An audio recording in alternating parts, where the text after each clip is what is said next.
on that. Oh, okay, that's great. Assalamu alaikum, everybody. Bismillahirrahmanirrahim. أعوذ بالله من الشيطان الرجيم. بسم الله الرحمن الرحيم. إن الحمد لله وبه نستعين والصلاة والسلام على سيد المرسلين وعلى آله وصحبه أجمعين.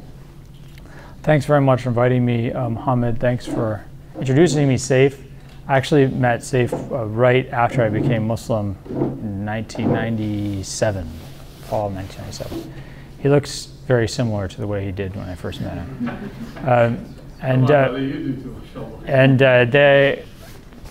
I also want you to all not only appreciate Brother Muhammad, but also I want you to try, some of you at least, to try and be like him, because if we don't have people who really do a good job of kind of engaging with young people and helping them come together and making them feel happy and comfortable when they come together, then I'm not sure how well the Muslim community is going to do. You have to, if you want to have another generation of Muslims, and after that another generation of Muslims, you have to have people who are excited, happy to come to the mosque, and excited and happy to be around other Muslims and to see other Muslims and Muslim life as their main way of existing. So it's very important, and I'm really appreciative of him. Every time I see him, it makes me really happy. And not just personally, but it makes me optimistic. So I want some of you, whether men or women, guys or girls, to really think about being more active in helping bring other people together. One thing I learned relatively early on as a Muslim, maybe in the early 2000s, was you don't choose.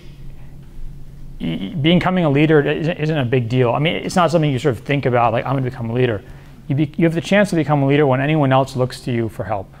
When anyone else looks to you to make them feel better or to teach them. And it doesn't mean you have to be the greatest or most knowledgeable person in the world. It just means you have to step up and help those around you. So I want you to always think about that you may already have been called upon to be a leader, and you will constantly be called upon to be a leader. And that's because you're in a community that's embattled and besieged, and there's a lot of pressures on it, especially young people like you. Some of you maybe were born even after 9/11. Your whole lives you've lived in a pressure cooker where your religion has been attacked constantly. And that's not natural. You can't grow up like that without it taking a toll on you. So I want you to think about helping other people. When you help other people, you help yourself. Right? Ansurullah yansurkum, right? So come to the aid of God. Come to the aid of God's community, God will come to your aid. All right. Okay, so I'm going to ask you a question, just to start out. How many of you think slavery is wrong? Good. And how many of you, the rest of you, are liars? And I mean, you're not liars, you're just embarrassed. If you live in the United States and you're not in the South, maybe, I don't know. If you lived in urban United States, you think slavery is wrong. You've actually never had a choice, but you've been raised to have this feeling.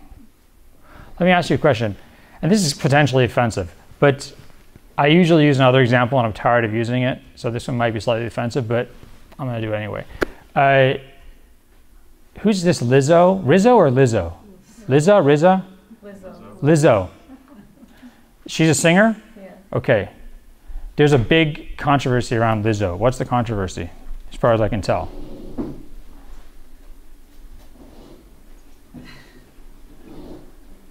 As far as I can tell, the controversy around Lizzo is that Lizzo is extremely overweight. Correct? Yes. Okay. And then, but she is like, performs in skimpy clothing or something. So there's a lot of stuff around, like, is Lizzo really, should she really be up there, you know? That's as far as I can tell. Why is this controversy? Why is there this controversy? People don't like saying. Well, I have a question. I mean, when you go to movies and you watch movies and there's a romantic lead in the movie, female lead, does that person ever look like Lizzo? Does that person ever look anything like Lizzo? Does that person ever look anything like Lizzo? No. Oh, here's another thing. Let's say there is an African-American female romantic lead. What does her hair look like? Does it look like you know, poofy afro hair. Is that the correct term? Does it? I have a question. Why do movie studios choose who's going to be in movies, right? But I mean, yeah, they're bad, they're awful, they're media, et cetera, they're materialistic Hollywood. But let's be fair. Is it really their fault? Let's say they picked they put Lizzo in the romantic comedy lead and had her natural hair, right? What would happen? Would people go to the movie? Would people find this believable? No. Yeah, I mean, come on, guys. Come on, people. Give me a break. Listen, I keep it real, okay? You got to keep, I mean, I'm not saying what should be the case. I'm asking you to tell me about your society. You're part of the society. You can tell me. Because if you take a random American dude, who probably is white just because they're the majority, right? And you say, do you want to go watch a, for our society, overweight woman with natural African hair in a movie? They're going to say no. So do you want to watch, like, who's attractive? Blake, the wife of Ryan, what's his face? Ryan Reynolds. Blake Lively. Do you want to go see Blake Lively in a movie? They say, yeah, okay, I'll see Blake Lively. That's fine. Yeah. Now, and you can tell them, you can sit that white guy down, you can say, you're a bad person, white guy. You're racist. And you're ableist. What's like the ableist, but you're against overweight people? Is that ableist? Fattest? You're fattest. You're racist and you're fattest. And you can sit there and you can lecture that guy all day long and tell him he's a bad person. And he's going to say, what is he going to say? Look, I don't know what to tell you. Like, when I see Blake Lively in a movie, it interests me sexually. When I see Lizzo in the movie, it doesn't interest me sexually. What do you want me to do? I can't control this. How many of you, ladies, how many of you have yelled at some guy you know, maybe male relative, you say, why do you like that girl? I introduced you to her. She's amazing. She's wonderful. You should marry her. And your guy friend slash brother slash cousin says, I don't know, man. There's nothing that guy can do. I know you're angry at him. There's nothing he can do. That's natural, right? When we talk about what you're attracted to, it doesn't get more natural than that, does it? Does anyone understand what I'm talking about? That's natural. But guess what? That's not natural at all. I mean, if we think about natural as somehow inborn in the species of human beings or in some animal, what? If you lived 200 years ago, has anyone ever seen the movie? Oh, you guys go back and watch this. The South African television series Shaka Zulu, made in the 1980s. Who saw that? It's a pro-apartheid, but it's pro-apartheid in a subtle way. You can still enjoy it. You saw Shaka Zulu. You saw Shaka Zulu. Who else saw Shaka Zulu? Nobody else? Okay. So the African king is in Zululand at that time. Who are they surrounded by? Were they surrounded by skinny, who's that person who was in Django Unchained? The woman. Kelly Washington. Kerry Washington? Kerry Washington? Yeah. Correct? Okay. Are they surrounded by Kerry Washington hotties? They're surrounded by people who look exactly like Lizzo. In fact, Lizzo's actually a little thin, to be honest. Lizzo's not hot enough for those kings. They want someone who's really big. Because if you're rich and you're powerful, that means you can eat as much as you want. Because everyone else is starving, right? So wealth is shown through being fat. That's why you go to the National Art Gallery. Look at these pictures of the 1700s women lounging in the harem and stuff like that. They're always like, ladies needs to lose some weight. Because back then, that was the female ideal of beauty. I don't need to explain this to you. You know this already. Ideals of beauty change over time. And what are they shaped by? They're not shaped by nature. They're shaped by economic forces. What do I mean by that? What is attractive today? Guys, beautiful woman, is she going to have dark skin or is she going to have white skin? White. She has white skin. Why does she have to have white skin? Because white skin means you're not outside working. You get to stay inside all the time. you're rich. Nowadays, are we interested in someone with like super white skin, like pasty ass white skin? No. We want someone who's tan. Why? Tan means you have luxury to go to the beach and sun yourself, or you're rich enough to have a tanning bed. So whatever indicates, oh, and by the way, is someone who's overweight today, it doesn't mean they're rich, it means they're poor. Why? They don't have time to exercise. They don't have enough money to buy good food. They can't go to Whole Foods. They have to go to Kmart, not Kmart, not even Walmart, 7-Eleven, like they buy, they eat from, like they eat Cheetos instead of meals, right? They live in a food desert. So today, beauty is 100 years ago, and you guys, probably some of you live in families where this is still the case, where you bring this girl and you say, isn't she beautiful? And they say, she's all skin and bones. You need to fatten her up, right? I'm not judging anything. These are not moral judgments. Standards of beauty are shaped by economic factors. But they feel natural. That's why my point to you is they feel natural. Understanding the way that Muslims should think about morality doesn't mean being a moral relativist. It doesn't mean you don't care about what people think around you. It means understanding that human beings are actually a lot more diverse than we think of them today. They're more diverse in the world today, and they're more diverse in history. And what's right and what's wrong can be different in different times and different places. Even if those things feel unnatural to you. Do you all understand? Does anyone have any questions about what I just said, or concerns or confusion? No? Okay. So when I asked you, do you think slavery is wrong? And you all raised your hands. This is not a debate. We can't have a debate about whether slavery is wrong. That's like debating whether the sky is blue. Of course it's wrong. If you live in America, of course you think it's wrong. Most people in the world today, almost all people in the world today, will think it's wrong. And they won't just think it's wrong because they're trying to look good. They'll think it's wrong because deep down in their gut, they think it's wrong. What we're going to talk about today is, how do we understand why you have that feeling? And what's the crisis here? It's the same crisis we think about when we think about the Prophet ﷺ marrying Aisha. Or when we think about the fact that some Muslims are polygamous, that they're allowed to be polygamous. And a lot of women might say, I think that's absolutely wrong. Wait, so you think it's absolutely wrong what the Prophet did, and what the companions did, and what the Quran allowed, and what Muslims did for centuries in some places? Because how do we understand the difference between what we feel and what our religion has in it? That's the big question we're asking today. And I hope that you will be satisfied with the answer by the time we finish, inshallah. Okay?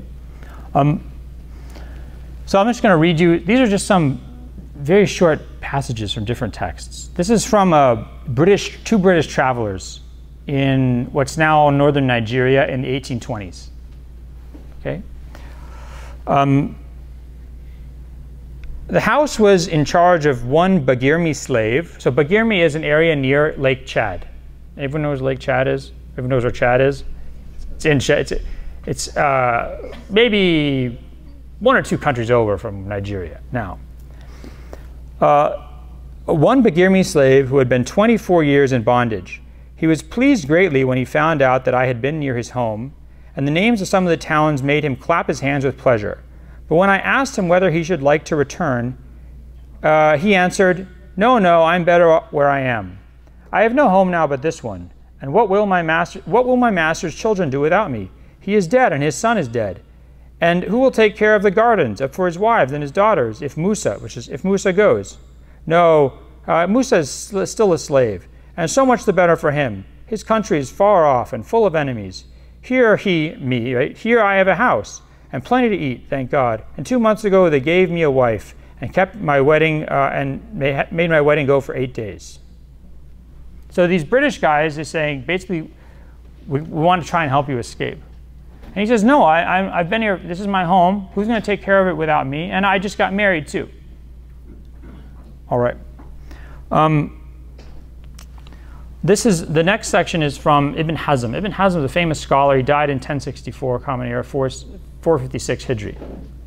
He's from what's now Spain. He wrote a book on love called The Ring of the Dove, Tawq al-Hamama. He says, a trustworthy woman told me that she had seen in the house of Muhammad ibn Ahmad ibn Wahab, known as Al-Rakiza, of the sons of the Banu Dakhil tribe. And this woman came with, this woman was in that family, a slave girl, very charming and pretty, who had a master whom death suddenly took away. So her master suddenly died. And she was sold with his estate, and she refused to consent to have intercourse with men after him. And no man had intercourse with her until she met God most exalted and high. She was very skillful in singing, but she denied her knowledge of it, and rather preferred to be a servant and to abstain from joining with the groups of women who go in for having children and pleasure and a good situation, out of her loyalty to the one who had been hidden in a shroud and put in the ground, right? So her master dies. She had been his concubine, and then she basically refused to be with any man after that until she died. She refused children and everything. The last example, I won't read you directly, but it's from the letters of a British woman, an English woman named Lady Wortley Montagu. She died in the mid-1700s, and she was the wife of the British ambassador to Constantinople, Istanbul, in the early 1700s. And she has, I recommend reading these letters. There's about 100 or 200 pages of them, which just she wrote from Istanbul, and she spent a lot of time with the women in Ottoman capital, which is really interesting because she goes inside the harems and talks to women, and she's a very good analyst and really accurate describer of what she sees, and very honest. And she, by the way, brings the science of vaccination against smallpox, which the Ottomans did. She brought that to England and introduced it to England. So she talks about a Venetian woman she met, who was one of the wealthiest women in Istanbul, a Venetian woman, she was Christian. She had been captured when she was a young woman with her family. She'd been captured by an Ottoman admiral. And the Ottoman admiral had let her family go, but had kept her as his concubine, right? Then her brother, a couple of years, her brother comes back and says, we want to ransom my sister back from you. And the woman describes what she thought about. She thought, look, if I go back now, I'm going to get put in a convent, right? Because I'm like a fallen woman. I've had sex with this guy. You know, I'm not, you know, I'm kind of a disgraced woman. They're going to put me in a convent. I'm going to live as a nun for the rest of my life. Here, she actually says my husband's like, my master's very good looking. He's very generous. He's very loving to me. And she elects to stay with him. And she stays with him until he dies. And he leaves her one of the wealthiest widows in Constantinople, in Istanbul, one of the wealthiest women. I introduced these examples to show you, I'm not arguing that slaves want to be slaves or something. What I'm arguing is that humans have all sorts of experiences. All sorts of, the breadth of human experience is so massive. People can want lots of different things. And if you're thinking, some of you might have thought, well, Professor Brown, you're reading us these stories about this guy who wanted to stay a slave in northern Nigeria, or this woman who wanted to stay with her, who didn't want to be with any other man after her master died, or this woman who stayed in Istanbul and didn't want to go back to Venice. Well, who gave anyone the right to take them away in the first place? Surely they would have preferred never to have been enslaved. That's true. But do you know what one of the main sources of slavery in human history is? That's one of them. It's probably not the biggest. You know what the biggest one is? Probably? Debt. Debt. You fall into debt, you become a slave to the person you can't pay back. But even more, well, probably around that. It's hard to say when you're talking about such vast time and space, but selling your kids. Selling your children into slavery. Not just your children, chieftains or kings or lords selling their subjects into slavery to make money. If you're a parent selling your child into slavery, not necessarily because you want to make money, but sometimes because you can't feed your child. And You just want someone else to take care of them. So lots of times in human history, people have been sold into what we call slavery, or have entered what we call slavery, not because someone decided it was their right to do that to them, but because their own parent or their own leader put them into that situation. Sometimes, by the way, they voluntarily became a slave. And if you want to know an example of this, you can just read in the Old Testament in the book of Deuteronomy, where it tells the Hebrews what to do when someone wants to do this. You have to go and you have to do this symbolic act of attaching their ear to the door with like piercing their ear to the door of the house. They don't stay like that, but that's just a symbolic act when they want to become like they want to become your slave for life. Why would people voluntarily become slaves? Because it's better than the other option. Who here saw Mad Max Fury Road? Only one person? 2 people? Jeez, you guys, this is an amazing film. You should watch it. Really fascinating film. If you could, what would you rather do? Live in like the desert, eating, I don't know what, lizards? Or living in that citadel where it's green and there's water and stuff like that? And if someone said, you need to become a slave to the lord of the citadel in order to live there, you'd be like, okay, that's better than dying of starvation. So we think about these, we might say this is a serious statement. That's because we all live in tremendous luxury. How many people have gone a month without bathing? Who here has gone a month without bathing? Safe? No, but that's your normal lifestyle. I'm talking about has anyone here gone a month without bathing? Has anyone here gone a week without bathing?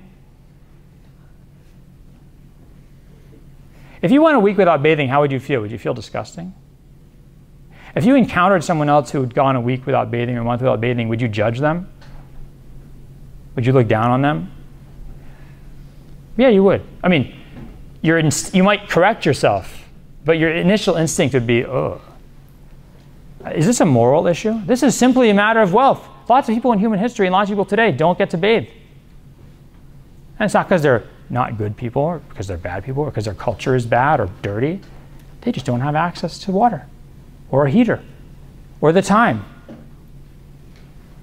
Again, so much of what we think of as moral is actually economic. So much what we think about as economic actually has a moral impact on us.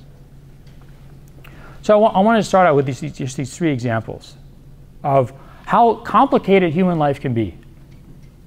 How complicated these are 3 examples. I could read you 3 cases of people who are miserable being slaves. Of course, I could read you 10 cases of people who are miserable being slaves. I chose to read these 3 to you because they show us an aspect that we usually don't think about. But it's just as much an aspect of human life and of human history as people who are miserable and oppressed. Okay.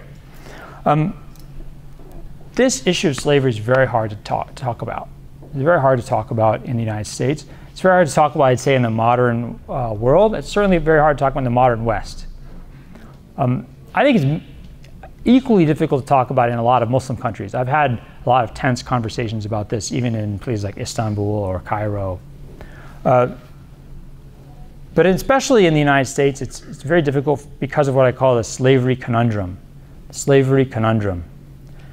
Slavery conundrum is, who remembers the Charlottesville protests? Was it 2-3 years ago now?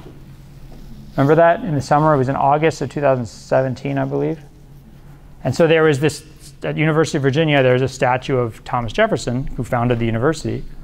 And protesters of sort of liberal, let's call them woke activists, wanted to take down the statue, wanted the statue taken down. Why do they want to take it down? What do they have against Thomas Jefferson? Anybody? He's a slave owner, not just that. He had children with one of his slaves, Sally Hemings, right?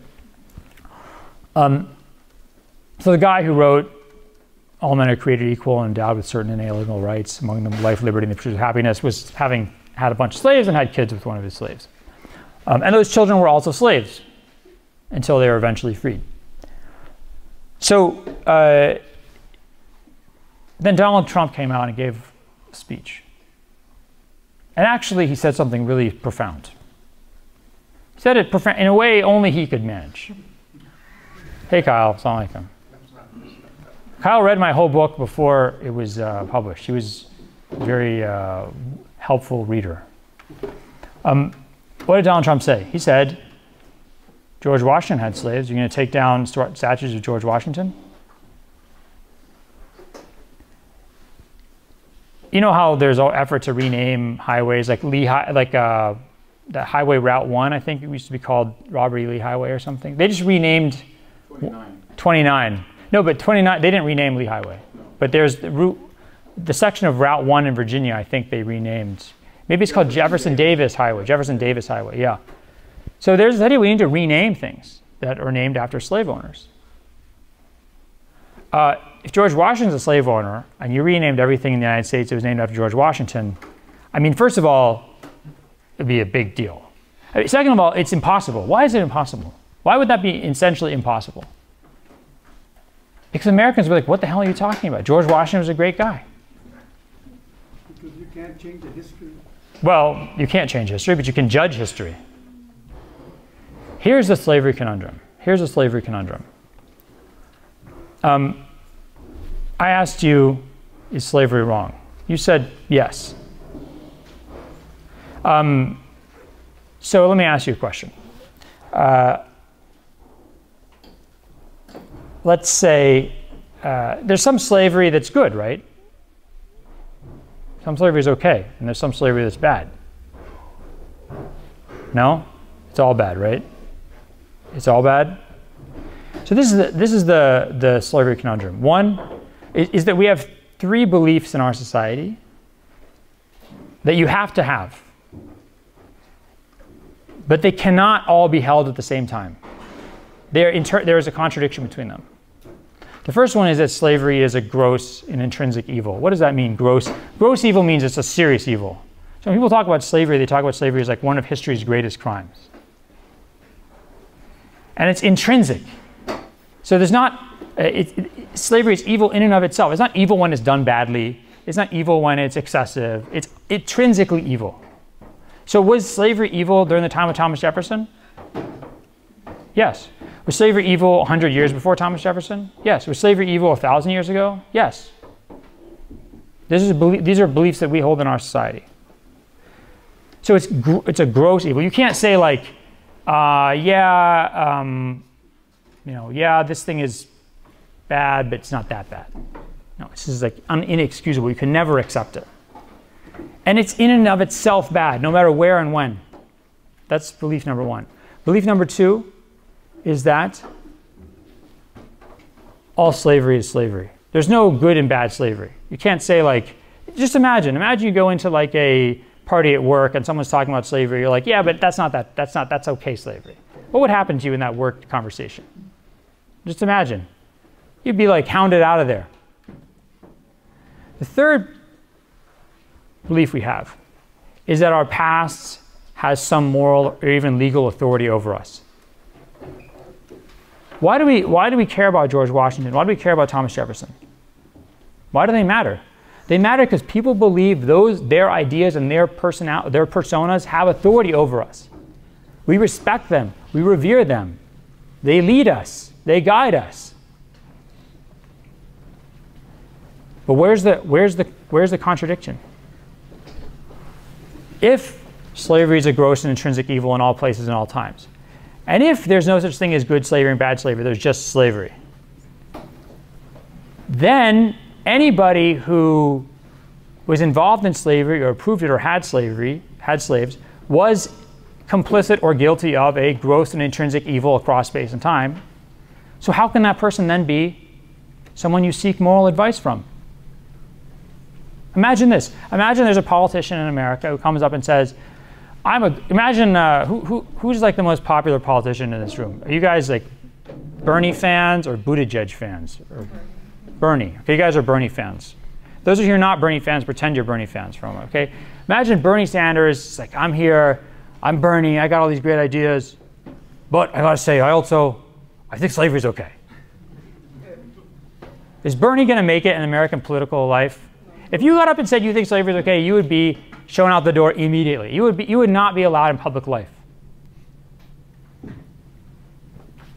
And yet, you would look for leadership to people who not only thought it was okay, but had slaves themselves.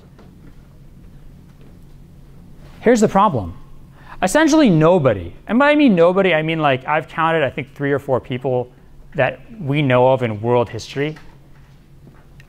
People, not 3 or 4 groups. I mean 3 or 4 people that I've counted in world history before the late 1600s who thought that slavery in and of itself was wrong. So whatever religion, Christianity, Judaism, Hinduism, Buddhism, Islam, philosophy, Aristotelian philosophy, Platonic philosophy, Stoic philosophy, etc. Whatever philosophy, philosophical system you want, none of these held that slavery was an intrinsic, gross and intrinsic evil in and of itself. So if you were going to apply these 2 principles, that slavery is a gross and intrinsic evil across space and time, and that all slavery is slavery and evil, you would basically be saying that all of humanity's moral and religious heritage prior to the 1600s should just be thrown into the garbage can. Now, if that's what you want to do, that's fine. But most people are not going to accept that. Right? Just like most Americans aren't going to accept saying, I'm not going to call Washington, D.C. Washington, D.C. anymore because George Washington was a slave owner. You have a question?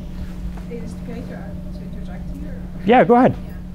Okay. Could it be that by 1600, the definition of slavery itself, with chattel slavery, transatlantic slave trade, and the creation of race as an idea, that's when people are actually having serious debates in the Vatican about... I have a question. Yeah, fine. I understand your question, but... Native Americans are human or not. That Here's the debate. Does slavery have to be racist to be wrong? Does it have to be based on race to be wrong? No, I'm just saying, at that era, slavery takes a whole different... It becomes a global trade. Yeah. And it manufactures race. It puts certain people in a lower place. No one was debating who's human and who's not, and that would justify enslaving them before that point.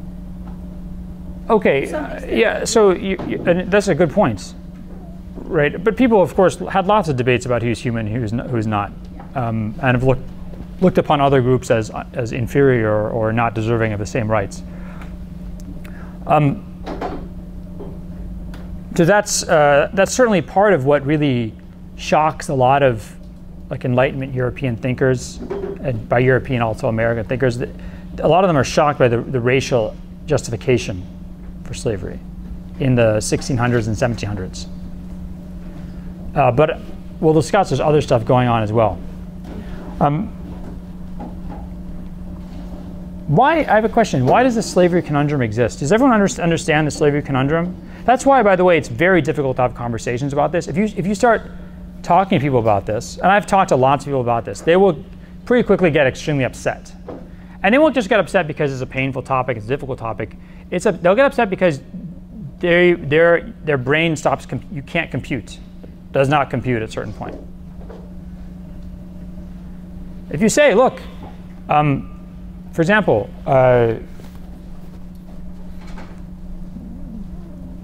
why did some of the apostles follow Jesus in Christianity? Why did some of them have slaves? Why didn't Jesus condemn slavery? Why did the Christian church allow slavery? Why did St. Augustine say it's fine? Why did all these? Why? Why did St. Thomas Aquinas accept slavery as natural? Well, they didn't know it was wrong at the time. Okay, so what you're telling me is they didn't know, but you do know, right? So why do you pay attention to what they said? I mean, would you pay attention to somebody? Would you take moral advice or legal advice from somebody who didn't know slavery was wrong? Who didn't know what like 5- and 6-year-olds today know? People are in a choice, faced with a choice of condemning their past, or saying that those people in the past were actually aware that maybe slavery wasn't wrong for them. But if it's not wrong for them, then slavery can't be wrong across space and time. It's just wrong at a certain time. But then when does that time start? When did slavery start being wrong? How do you explain that? So this is very uncomfortable for people to think about. The reason this slavery conundrum exists is actually a feature of, or a result of, abolitionist discourse, the abolitionist movement in Britain and in the United States in the 18th century, especially the late 1700s, very late 1600s, 1700s, and 1800s. If you're an abolitionist activist, you're trying to end slavery. You go and you start talking to the Southern slave owner. You say, hey, Southern slave owner, slavery is bad. You need to get rid of slavery. And he says, hey, look at my slaves. They're happy. I'm teaching them Christianity. I'm teaching them how to read. They retire. They're taken care of. What do you have to complain about? And by the way, look at your industrial workers in the North. They're miserable. I mean, these guys seem to be happier than your industrial workers. The only way you can win this argument is by saying, no, slavery itself, that very category itself, the phenomenon itself is intrinsically evil. And there can never be a situation where there's happy slaves and their slavery becomes okay. You have to condemn it. You have to end the negotiation, because that's actually how slavery survived in a lot of places, let's say British India and parts of British Africa and French Africa or Dutch Southeast Asia. It survived because people said, hey, slaves here are actually okay. It's not like slavery in the Caribbean or slavery in the Americas. So abolitionists realized that if they started getting negotiations about good slavery and bad slavery, that it would be used as a device to extend the institution of slavery in other places. So you have to, the only way you can end it as a phenomenon in the world is to have this like really black and white logic. Slavery is evil in all types and in all shapes and all kinds. It was always evil. It needs to be gotten rid of completely. Okay.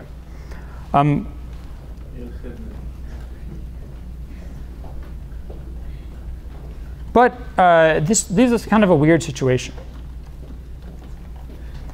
because we've been talking about slavery this whole time. But how do we know what slavery is? And we've been talking. Let's say you're someone like Benjamin Rush, one of the founding fathers, who's very anti-slavery, a fierce abolitionist activist. You're committed to ending slavery. What are you committed to ending?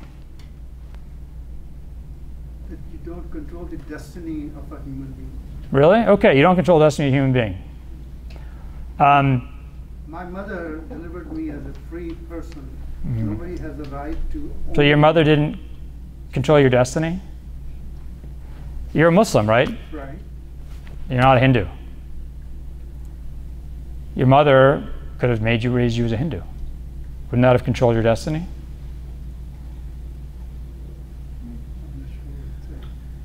If someone keeps you in a life of poverty, aren't they controlling your destiny, even if you're technically free? So here's the question is, if you're an abolitionist activist in the 1800s, and you say, I want to go and I want to end slavery everywhere, how are you going to find it? What are you going to look for? Yes? Is it like a transactional exchange of humans? Transactional exchange of humans. So like when I got married, right? I gave my wife a mahar. Okay, I gave my wife the mahar, fine. But in other societies, well, let's say India, the wife's family gives mahar to the husband's family. They have to pay them to take their daughter off their hands. I don't know, that's how I see it. I don't want to judge, right? But so, or, you know, even in parts of Pakistan, that's the tradition. I've got all these workers, and you're going to take them, and they're going to live with you, and they're going to work on your railroad or something like that, and you're going to pay me for that. So yeah, there's a transaction, but here's the question.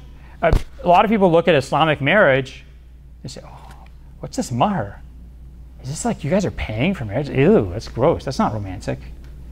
I mean, so lots of people in human history have engaged in relationships that we don't think of as in the United States as being as transactional, but they're actually totally transactional. I mean, even to this day, you know, if you really get down to the nuts and bolts of what marriage is, And, you see families who are like, trying to make ends meet, and wife dumps her husband because he's not putting bread on the table.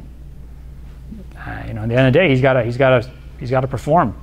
If he can't bring home the bacon, he's got to go. I guess because all the examples that you're bringing up are assuming to be consensual.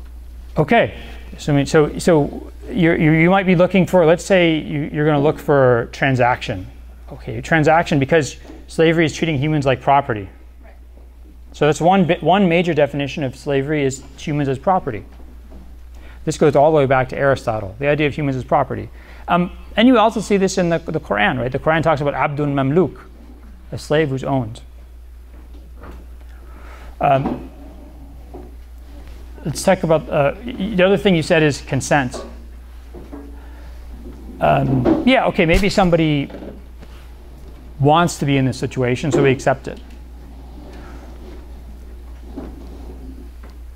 What about women who want to be in polygamous marriages? Maybe we're Muslims, we are okay with that, but how do a lot of people see that? Or yeah, look at you, you're wearing a hijab. But I know you don't want to do that.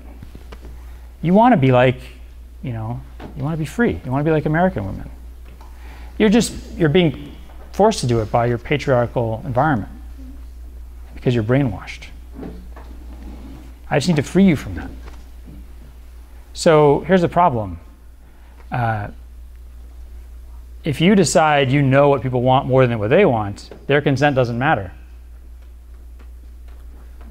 Right? But that's actually not answering your direct question. The direct question is, you're going to look for situations people are not, they said, I don't want to be in this situation.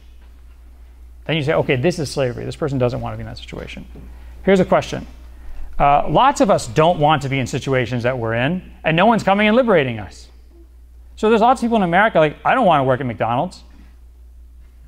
I don't want to be poor. Why aren't they being liberated? Well, they chose that. They chose to, really? Did people choose to work in like menial labor positions?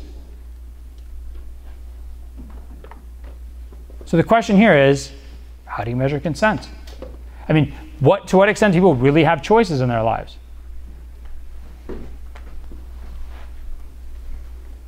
How do you decide the difference between what you're going to try and get rid of, which is slavery, and someone else who's just in a position they don't like being in, and they've been forced into that by their situation?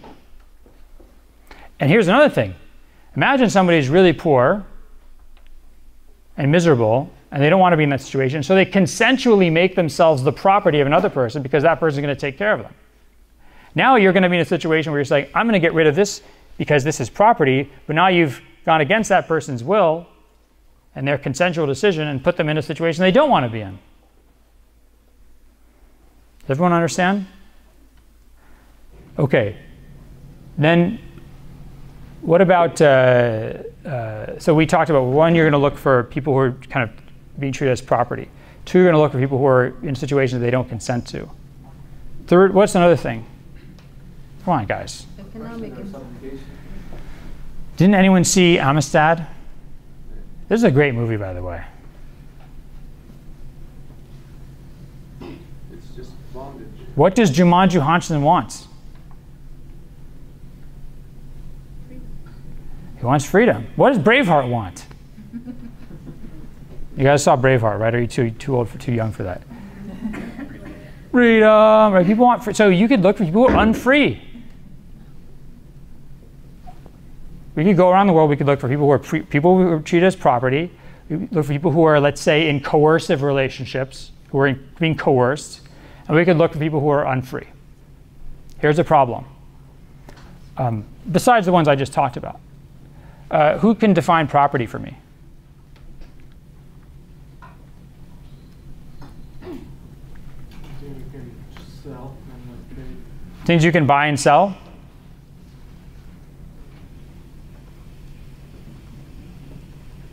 A possession?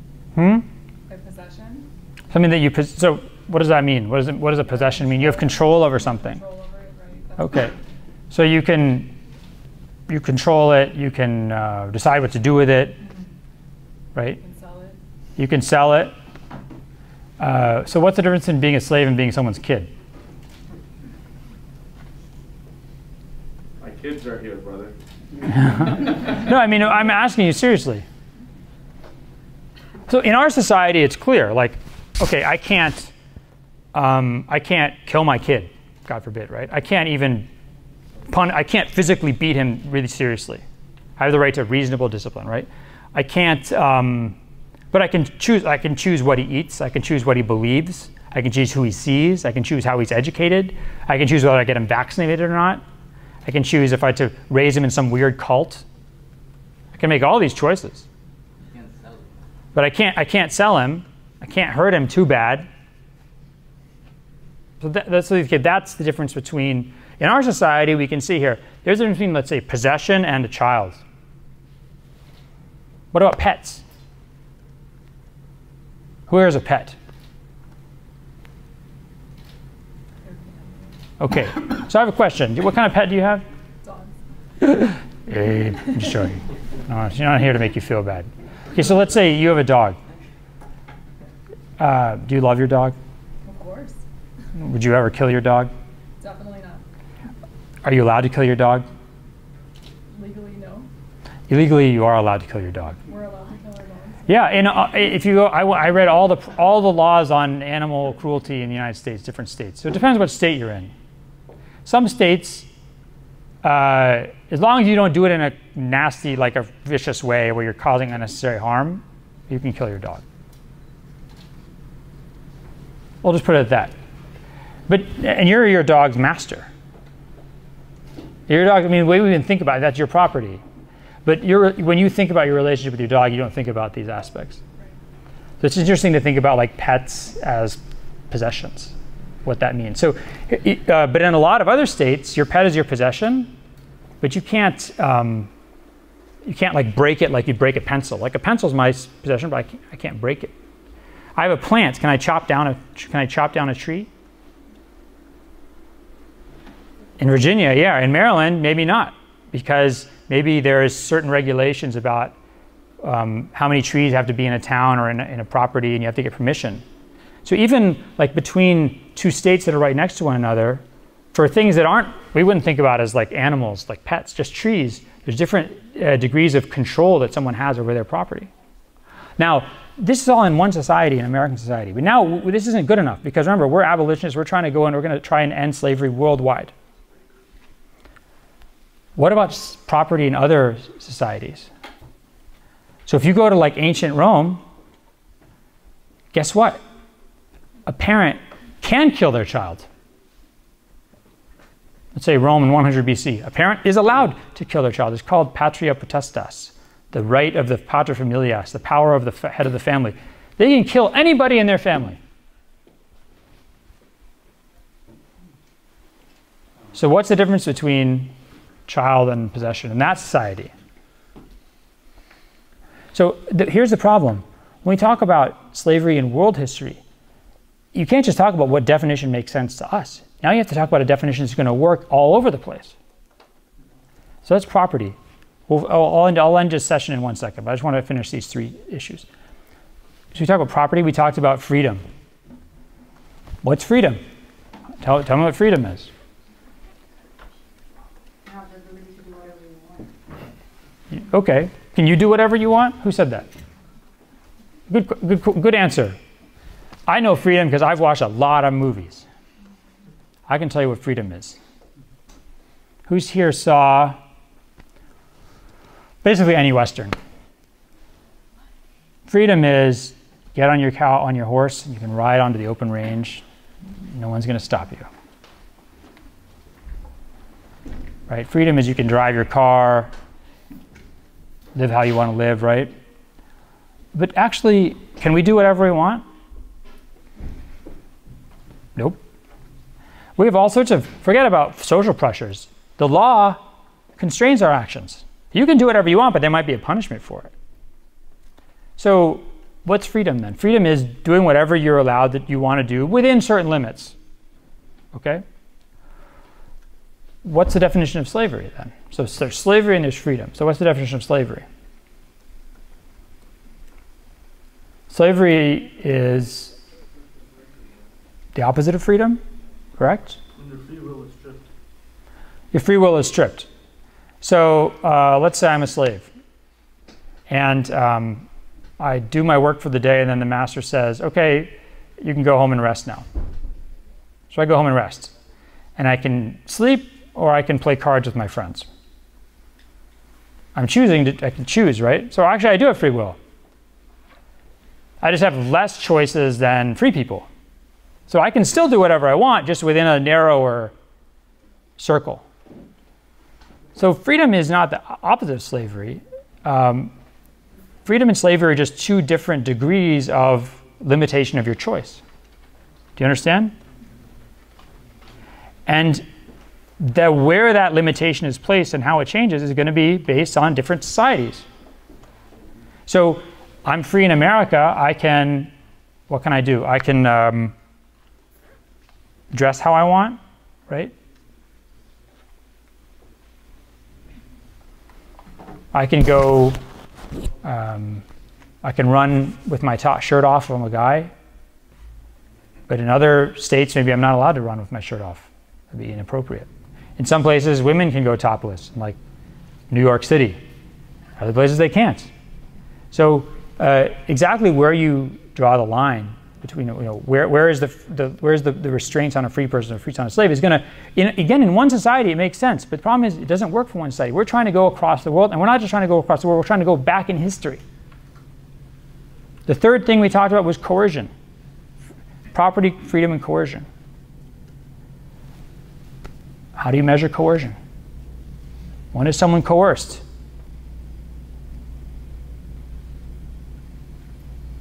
You don't give them the choice. If you don't do this, then these are the consequences. Okay. The person is forced to follow the path. So people, let's say children in schools in Britain, in England, parents have to allow their children to be taught in their sex ed class. They have to be taught now certain things about like LGBT issues and transgender stuff. And the parents have no choice. Is that coercion? Is that a fundamental right to teach your children what you think is correct about family and life and sexuality? Let's think about another situation. There is who has the right to teach the children this aspect of the social behavior. Should it come from a teacher? Should it come from the parents? I agree. This is a debate. My question is, when do we decide people are being coerced? And how much coercion do we allow? And in what areas of life? I don't like it. I don't like coercion either, but there's all sorts of areas in our lives where we're coerced and we don't complain. Right? We're coerced to drive under a certain speed limit. We're coerced to pay taxes. We're coerced to some places to keep your yard looking a certain way. We're coerced to treat our children in certain ways, or not to treat them in other ways. So my point is that how do you define where do you get one definition of coercion that you're going to go around the world and identify when is this acceptable or unacceptable? You might say, I have a certain idea of where I think it's acceptable or unacceptable, and I'm going to go impose this in other places. But let's be very clear. Those other societies might not think that your definition of coercion is appropriate. So what you're really doing is imposing your beliefs on other societies. So the problem is, when we go throughout the world or throughout world history trying to identify what we think is slavery, even if we try to come up with definitions for slavery, like property, or someone who's not free, or someone who's being coerced, we're really applying our understandings of property, our understandings of freedom, our understandings of coercion. So what we're really doing is applying our definition of slavery throughout world history, which might be acceptable, but what do you do about the fact that other people have their own moralities, or other people have their own notions of freedom, their own notions of property, their own notions of coercion? Think about that just within our own Muslim families in the United States. Let's say one of our kids wants to get married to somebody, and the parents don't like them. And they say, you're not going to marry this person. And the daughter or the husband, the guy says, okay, you know what, fine, I won't. Is that person being coerced? Is that person free? A lot of people in the society would look at that person and say, that person is not free and that person is being coerced. But Other people would say, look, that's actually just them obeying their parents, and that's appropriate. Who's going to decide which is the correct view? And in that decision, aren't they engaging in what we would consider a very problematic imposition of values on other people? Okay. That was one part that we discussed. And now I think we're supposed to have, where did Muhammad go? Now they have breakout discussions? Yes. Oh, wow. Yes, yes, yes. I'm a little bit late, I'm sorry. Oh, no, you're good. So, we want to break out into groups and talk about what was discussed thus far. Can I give you guys maybe something to just to think about as a Yes. potential issue? Are prisoners in American jails slaves? Discuss amongst yourselves. Oh, and here's another question. Were my ancestors, at least some of them, when they came here in the 1650s as indentured servants, were they slaves? Do you know what the punishment for an indentured servant fleeing in Virginia or Maryland was? Mutilation or death. Mutilation or death. You guys know what indentured service is? So I want you to ask yourself this question. Are prisoners in American jails, are they prisoners in American prisons slaves? Were indentured servants slaves? Too, like after the abolition of slavery, like you see like probably just tired as slavery was abolished. You see the prison population start coming in. So prison population. I personally was just incarcerated, basically from my country. So I went to this myself my own time. But it's just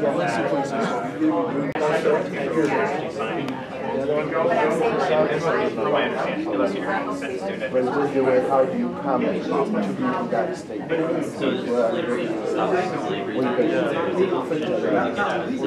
Or you sign a contract to commit yourself to be required to, because it's very similar then to military service. The military has the right to,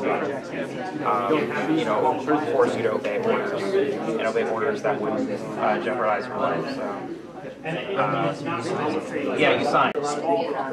Incarcerated people so they can work for big corporations, which is what's easy. Right, so it's great. So it's kind of like you create a crime, you take that and enslave you in a sense.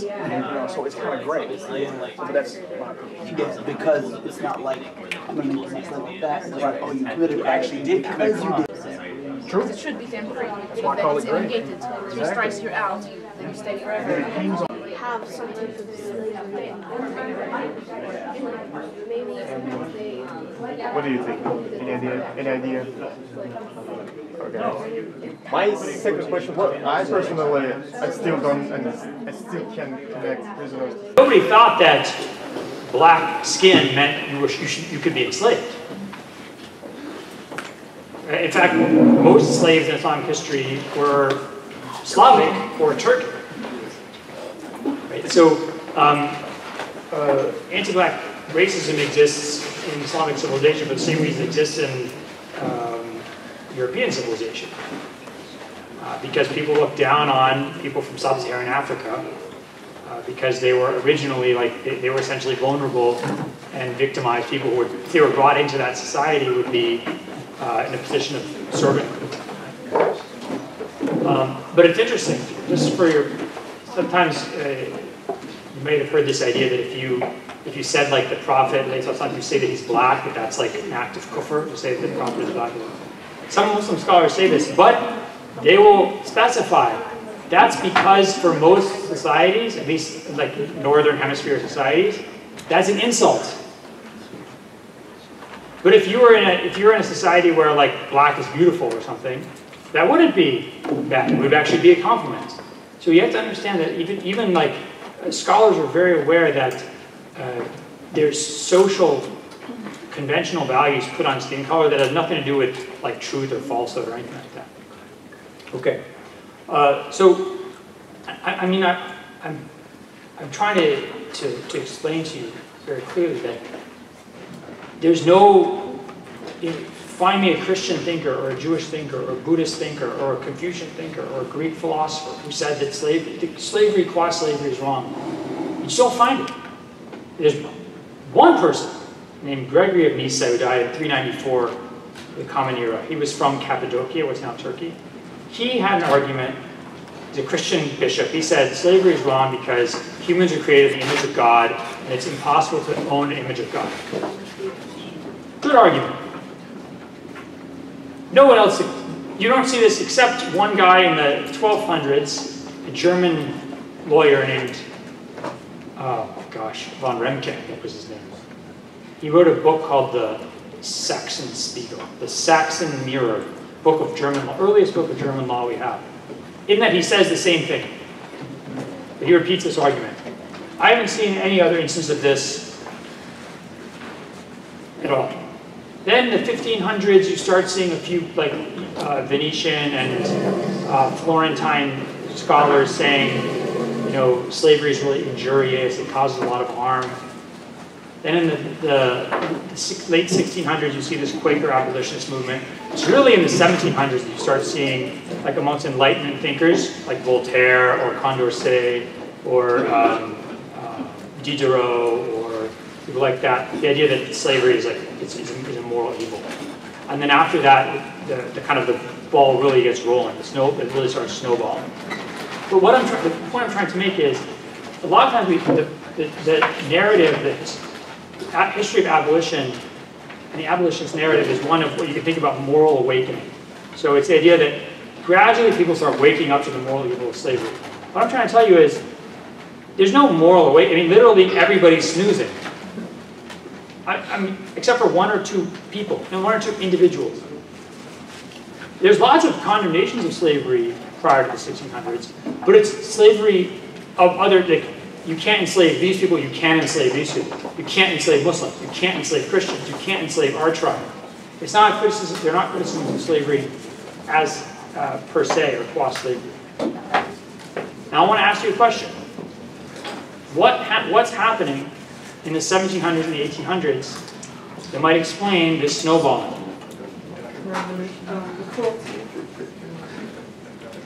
I mean, this is kind of obvious when you think about it, but people don't think about it. If you were a human being and you wanted to move like a big brick or a big stone, how do you move a big stone in 1000 BC or 1000 AD or 1500 AD? Industrial Revolution. You get a bunch of horses or a bunch of people to pull the stone. If you want to move a big stone today, what do? You get like a excavator or a forklift or a bulldozer which burns off fossil fuel and can do it for you. It's not a coincidence that the abolitionist movement starts in northern North America, so the northern colonies become the northern United States, and Britain, two areas that had unprecedented concentrations of wealth and did so without slave labor. By the way, Americans like to complain about British oppression, but the fact of the matter is American colonies were like the fattest, most sugar-consumingest colonies. I mean, they had the rich people had, and more people had better lifestyle in North America than in almost any other place in the world at the time. They just didn't like being taxed. But it's not a coincidence that abolitionism really starts in the two places where the Industrial Revolution first takes hold and where unprecedented levels of wealth and capital then amassed without slave labor. Does everyone understand? Oh, it fell off?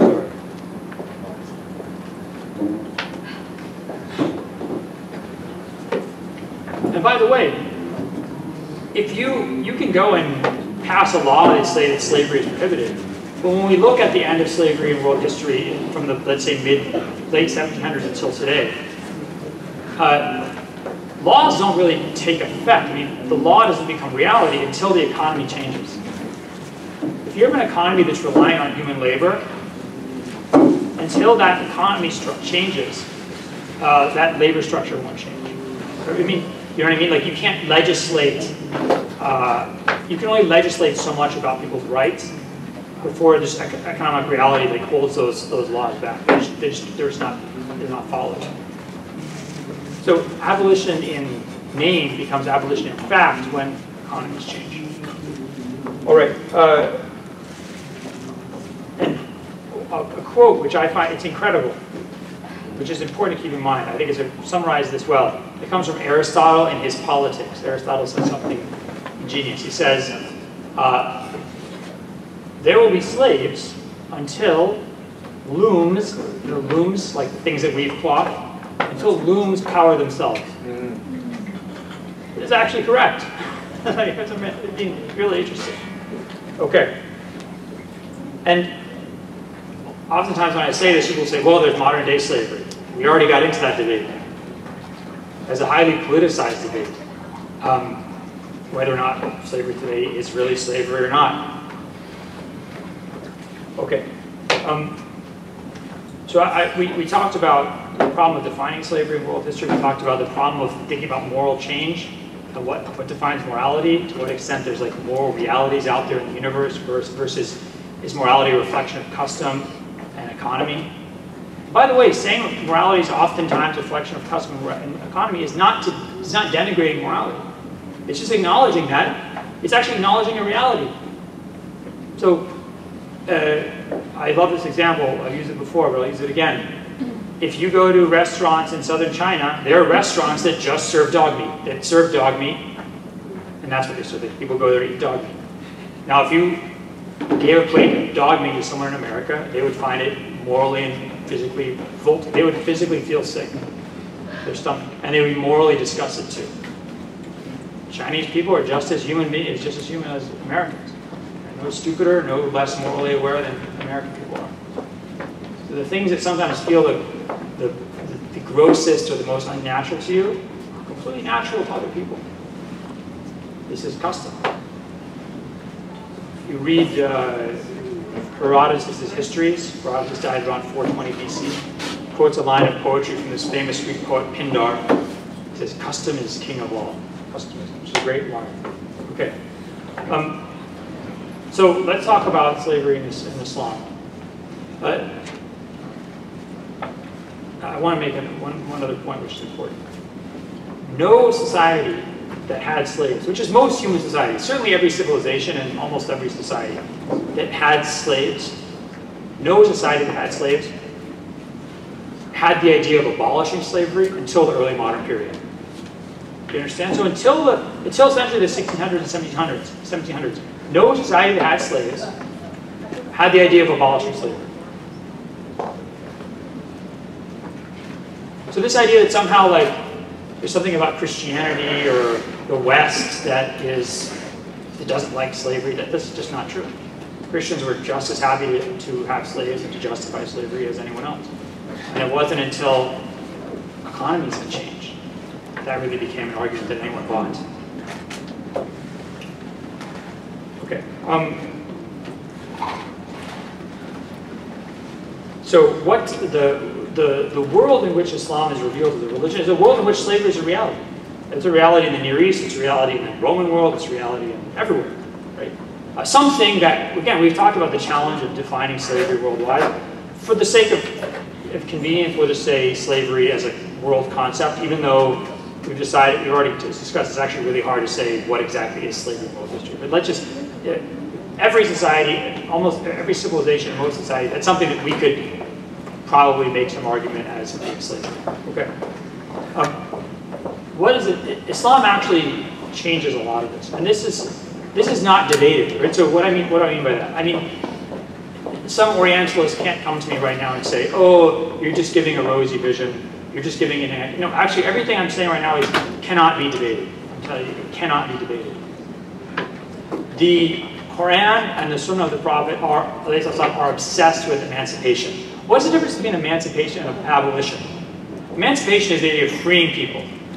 Abolition is the idea of getting rid of slavery as a category or as a phenomenon. These are different. So the Quran and the Sunnah of the Prophet are obsessed with emancipation. In the Quran, you have the idea that, well, first of all, that believers should just free slaves. Fakku raqaba, right?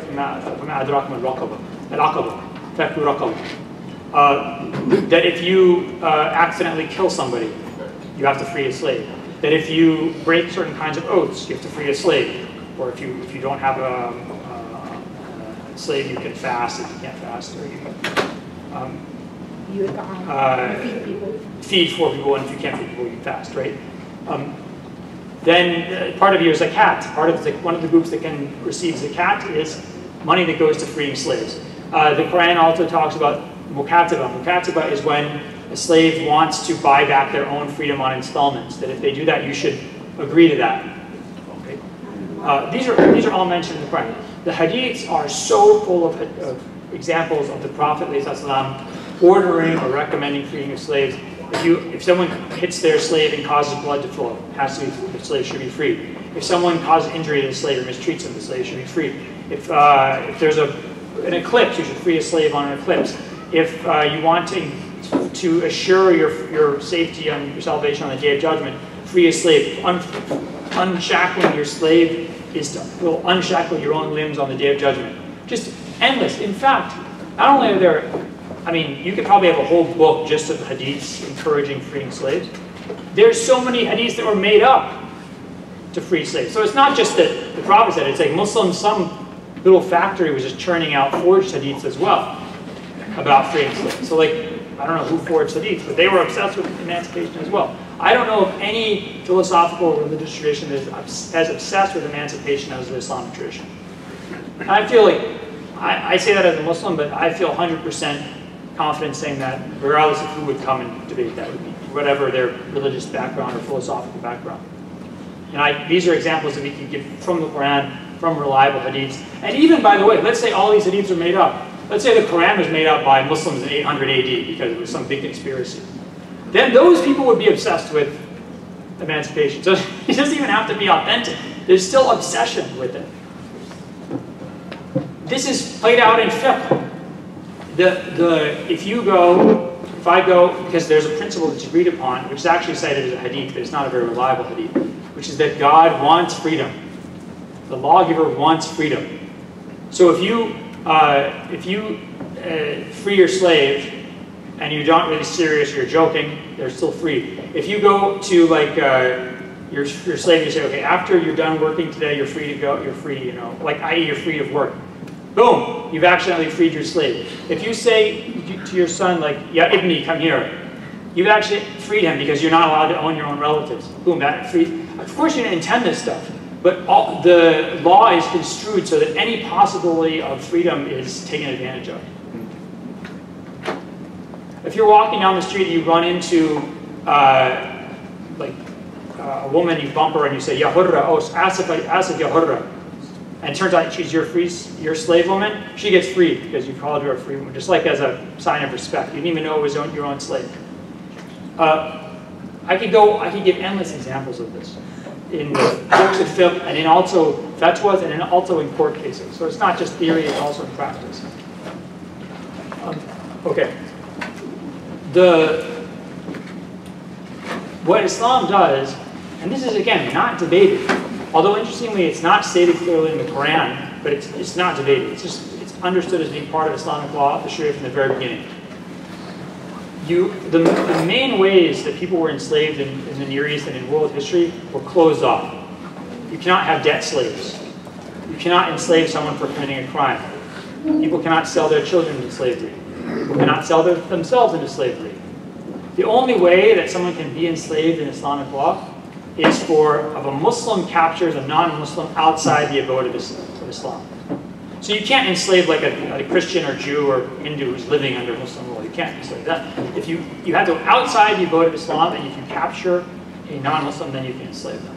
And by the way, there was even a lot of debate amongst Muslim scholars about whether you can, if you go, let's say, outside the abode of Islam to the steppes of Russia or to sub-Saharan Africa, and some chief or some parent wants to sell their child, or some chief wants to sell like 500 of his people to you, as a Muslim, can you buy them? And one opinion is, no, you can't, because these people were not enslaved legally. The other opinion, which ends up winning, which is oddly enough the more liberal opinion, says if it's acceptable in their culture, then you can buy those slaves. So if it's acceptable in that people's culture for them to sell their children into slavery, or to sell their people into slavery, you can buy them as slaves already. So two really important changes brought by Islamic law. One, obsession with emancipation. Two, closing off all the doorways paths into slavery except capture and war. And three, the third one, is a high standard of treatment for slaves. Very high standard of treatment. And this is based on lots of hadiths, but the main asl is the Prophet's hadith that hum ikhwanukum ja'alahum Allahu tahta aydikum, right? They are your brothers that God has put under your control. So feed them from what you eat, clothe them from your clothing, and do not burden them overly. And if you burden them too much, then you have to help them. So this is very important hadith. It's in Bukhari, Muslim, and all the main hadith collections are numerous narrations. And that's the asl, that's like the main principle. And there's lots of other examples that I can go into about the importance of good treatment of your slaves. One of them being that la yadkhul al-jannah sayyi al-malaka, right? So the person who is a bad owner of slaves will not enter heaven. This is hadith in Sunan ibn Majah. In addition to the fact that it's well attested in hadith in Sunan ibn Majah and other books that the Prophet on his deathbed, what was he saying? He was muttering, as-salah wa-salah wa ma malakat aymanukum. As-salah, as-salah wa ma. Prayer, prayer, and those that you possess regularly. Take care of your prayer and take care of those people you possess. Okay, so now I want to talk about the abolition of slavery in Islam. Okay. And it's accurate. It is accurate to say that prior to the 1800s, no Muslim suggested the idea of abolishing slavery. That is totally accurate. Remember, it's accurate to say that in world history, pretty much nobody proposed that idea prior to the 1700s or even the late 1600s. Remember, people who started the abolitionist movement isn't explained by moral awakening, it's explained by economic and technological change. And yeah, that economic and technological change didn't happen in Muslim societies. And by the way, we can have a lot of debate about whether we think industrialization is good or bad. Well, now that there's like 2 billion more people who were belching car fumes and things like that into the world, we'll see how long our world survives. I'm not so sure modernization is a good idea to begin with, but I have no idea. I'm not going to judge. I mean, I don't have the knowledge. I'm not wise enough to judge. But so it's when people say like abolitionism is a Western idea, yeah, that's true. But it's not a Western idea because there's some gene in Western civilization or in Christianity that explains it. It's because the Industrial Revolution emerged in the West. But Muslims, scholars make lots of totally legitimate arguments for why we should embrace the idea of abolition. So I'm going to go from through a list of Muslim responses to abolition. I'm going to go through a couple of different responses that Muslims have had. The first is the most morally outraged. Right? So the first one is the one that's like the strongest moral outrage at Islam. At slavery. And the least is the least morally outraged. The last is the least morally outraged. But what you'll see is that the cost of these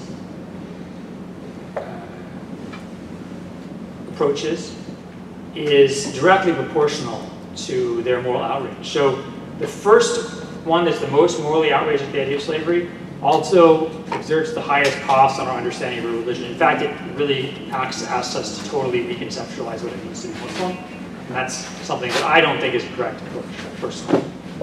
So the first approach, and this is only held by a few Muslim thinkers like Sir Syed Ahmed Khan, who's a famous Indian Muslim scholar who died in 1898.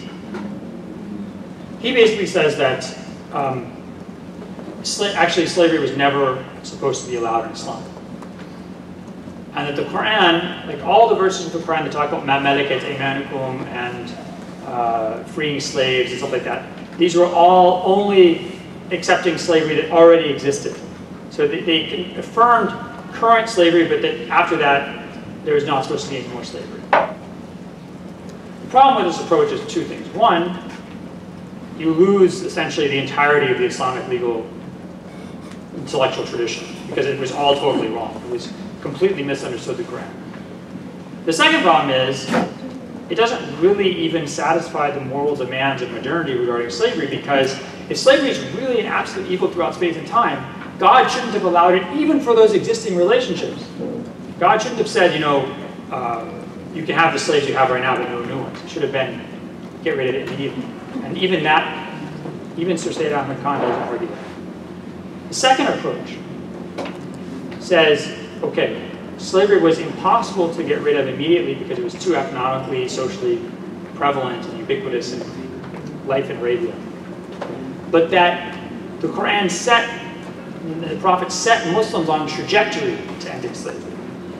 And they should have done that right away. Like, so if you take together the fact that Islam closes off almost all routes into slavery, and you combine that with the emphatic encouragement to free slaves, the end result is like kind of slavery was sort of ended on its own. And it should have done that within the first couple of decades, but Muslims didn't get the message and they kind of went off the rails. So that argument is better in the sense that you're not arguing that we've misunderstood the Quran or misunderstood the Sunnah of the Prophet. We just haven't lived up to their expectations. The problem with that argument is, though, is that it doesn't really give modern people what they want, because it doesn't say that if slavery was an absolute evil, then why did God and the Prophet allow it at all, right? Idolatry was eliminated completely. Idolatry was very prevalent in Arabia and in the Middle East. But there was no negotiation. There was no, oh, get rid of it when you can. So you don't really get that, you still don't get this moral condemnation that a lot of modern people would want. The third approach, and I think this is, in my opinion, the most accurate approach, is that emancipation is an aim of the Sharia. And this is not a debate. You can't debate this. Emancipation is an aim of the Sharia. It is one of the maqasid of Sharia. We know that because it's long been a principle amongst Muslim scholars that God wants freedom. God looks expectantly towards freedom. That's clear from the Quran, it's clear from the Sunnah of the Prophet, it's clear from the fiqh of jurists, it's clear from how that fiqh functioned in Muslim society. And that the problem is that there's a difference between emancipation and abolition. But as I said before, abolition really wasn't on the menu. It wasn't considered it would be like saying, you know, getting rid of rain or getting rid of snow or something. It was like a feature of life. Slavery was a feature of life that people couldn't imagine being able to be rid of because they needed human labor. They needed cheap human labor to be able to do things. When you have the capacity to have things moved and services performed without relying on humans and animals, then you don't need those humans and animals to do it anymore. And in that context, in a post-industrial, in the era of post-industrial revolution, we know Muslims no longer have, no one has any need for slavery. So in that situation, the best way to fulfill the aim of the Sharia is to end the class of slavery as a whole. The next option, which is also accurate, but I mean, I don't find it as compelling as this one, is to say that because the only way you can get slaves is to capture them in war, that the person who's in charge of political decisions about making war and making peace, namely the Muslim leader, can simply decide, I don't want to take any slaves. And that's actually a choice given to the Wali al-Amr, or the Khalifa, or the Sultan, is they can say, these prisoners, I want them free. That's the decision given by the ruler. The next option says, you can think about it as, if you can't do it right, you can't do it at all. This has the idea that the Sharia has certain requirements for how slaves are supposed to be treated. So if people are systematically mistreating them, or systematically enslaving, let's say, Muslims when they shouldn't be doing that, that you basically ban slavery because you're not able to prevent its abuses. And this is the argument made in 1846 by the governor of Tunis, which at the time was part of the Ottoman Empire, but it was really independent. In 1846, Ahmed Bey, the governor of Tunis, issue is what's actually one of the earliest local abolition decrees in the world. He basically says everyone born in Tunis from now on will be free, and no one can legally be held as a slave. So if anyone's a slave, come to one of these certain offices and get something stamped for you, and you'll be freed. Why did he say this? He said too many of the people who are being enslaved in sub-Saharan Africa are actually Muslims, and slaves are not being treated well enough. They're not being treated according to the Sharia requirements for how slaves are supposed to be treated. So basically, no one can do it anymore.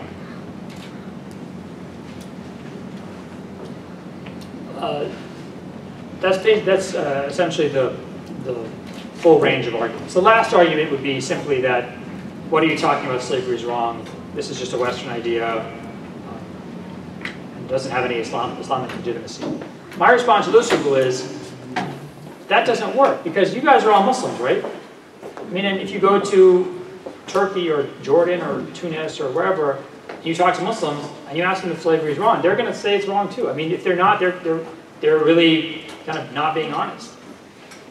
Most people today who live in the world, certainly in the kind of global West, have really strong instinctive feelings that slavery is wrong.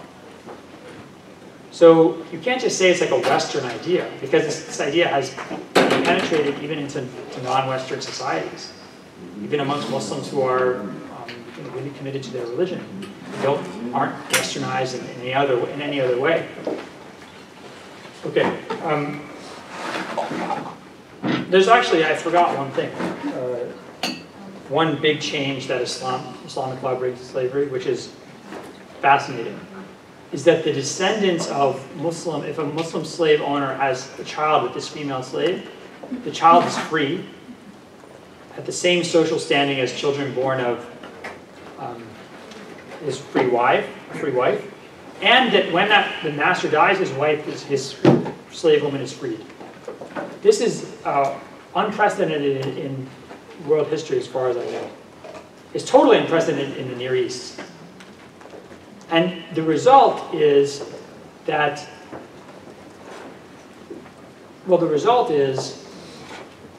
part of what explains why there's no indigenous abolition movement in the Muslim world prior to kind of Western abolitionism, because if you're how would you know who's a slave in Islamic civilization, in an Islamic society? It's not based on skin color, it's not based on race. Because if you see someone who's dark-skinned, they could be a slave, or they could be the free son of some super powerful merchant and his female slave. And that person is a free person, and is like a 100% part of the elite. So there's not like a racial way of telling who's a slave and who's not. And that's really important. Because if you're a black person in the Caribbean or in North America prior to the end of slavery, let's say you're not a slave, let's say you're a freed person, or let's say you're the descendant of free blacks. Are you enfranchised in that society? Not only are you not enfranchised, but you actually constantly live under what threat? You can be enslaved. Somebody come and say, oh, you're a slave. Like in 12 Years a Slave, right? So the only route to safety is either you leave somehow and flee to some other place. Or you have to end the institution. The institution itself has to end to provide any level of security. In Islamic civilization, you don't have that, because someone's appearance is in no way correlates to their status, free or slave. Just so you can see how much has affected the elite, almost all the Abbasid caliphs, right, from Abu Ja'far al-Mansur, when the Abbasid revolution happens in 750, till the end of the Abbasid Caliphate in Baghdad in 1258, and all of the Ottoman caliphs, I think except one, were children of slaves. So their fathers were the caliph or the sultan, and their mother was a slave woman. So Thomas Jefferson, if he were a Muslim, like under Islamic law, his children would have been legitimate children of Thomas Jefferson. Able to go, they were free, they would be, like like Kennedys or something, having their own political dynasty or something like that. Okay, that's pretty much all I wanted to talk about. So I assume that people have questions. Which I have time for question and answer, right? So I'm happy to. Yes. Happy to hear what you have to say or take your comments or whatever. Yes. Are there any rules in Islam regarding concubinage? Like if the lady's already married? If the lady's already married, like, and she's captured in war. So if she's already married, so here's the thing. So slaves can marry in Islamic law. So you can, if you have a slave, female slave, and she marries somebody, then she can't be the concubine of her owner. She's off limits. She's like any other married woman.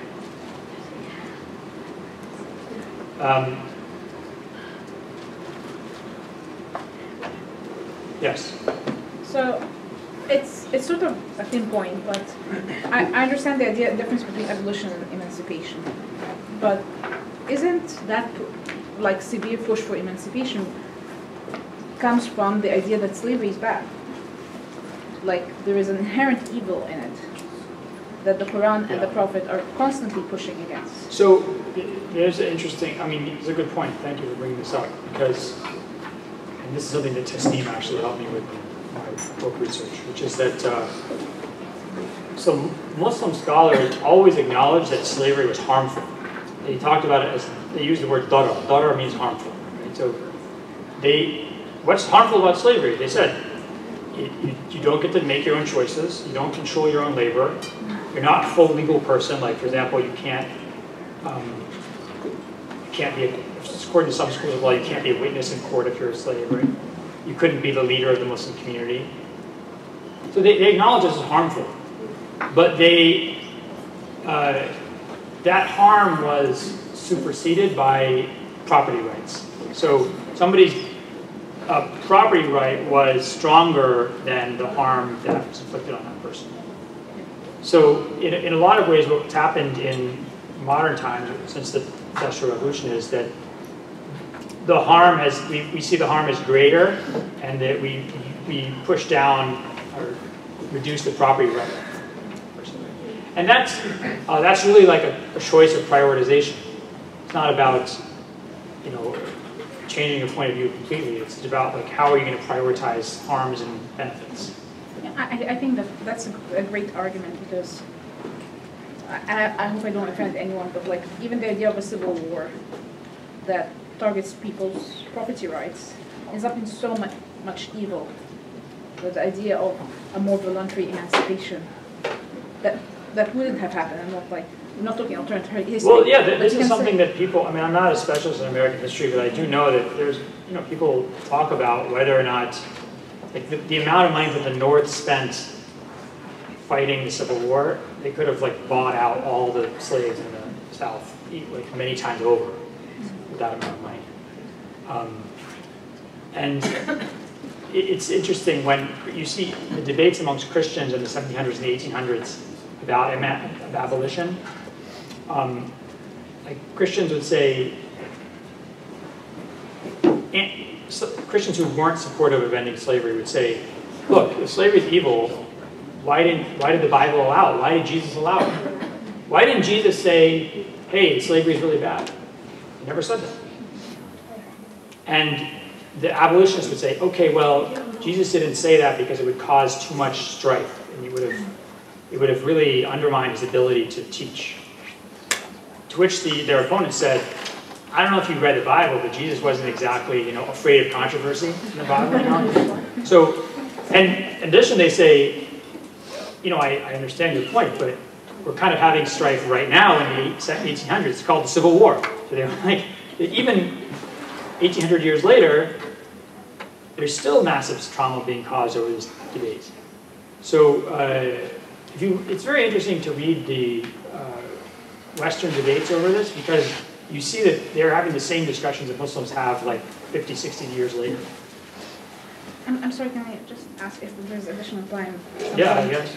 About you're going to come up here and discuss things? Was that the argument? Yes, we said on the show. I'm pretty sure it shouldn't just be a white guy talking about this stuff.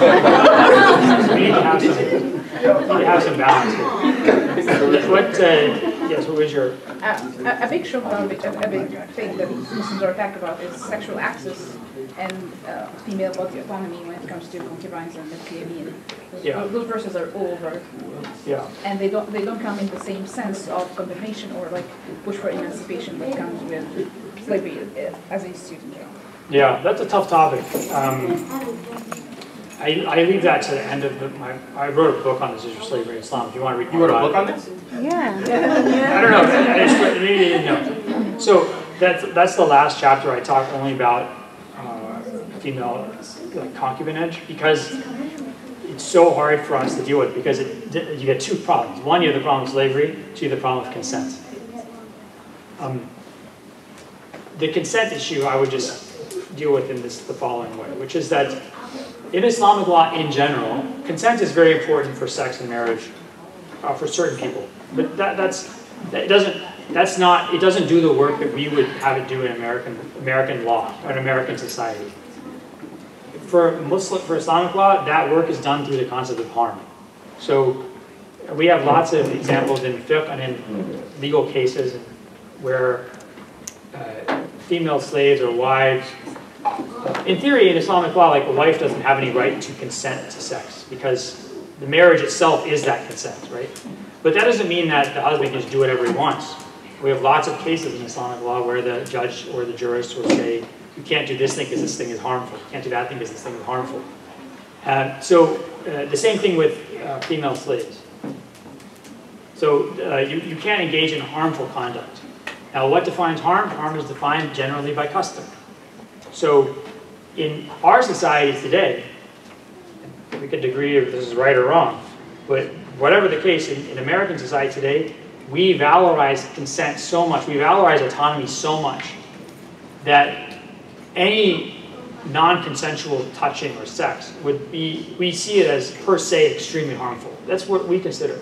So if there were a Sharia court in America today, I'm not trying to do like Sharia creepers. If there were a Sharia court and a Sharia judge in America today, and a wife came up and said, my husband had sex with me without my consent, that would be, in our society, defined as harm. I would imagine that judge would do what you would have, one of the things that the wife would have to be compensated, or if the wife wanted out of the marriage, that the judge would do what's called the tafriq, or judicial separation. Like, I'm separating you two, the marriage is over, wife gets to keep the dowry, or has to be paid a back-end dowry. So I think a lot of this has to do with when you start thinking about what consent does for us in our society. What is consent supposed to do? Consent is supposed to protect us against harm. So in Islamic law, they just have the direct discussion about harm. If you're interested in this, I would recommend reading the last chapter of my book on slavery in Islam. Yes? Thank you so much for your talk. Yes, and in Islam, the Torah is one of the holy books, including Exodus, and I'm assuming. And I'm a revert, so I grew up with the Bible, not Islam. And so I was wondering if you could talk about an Islamic parallel to liberation theology. So when Moses freed the Israelites, wasn't that symbolic of our liberation, our freedom from slavery?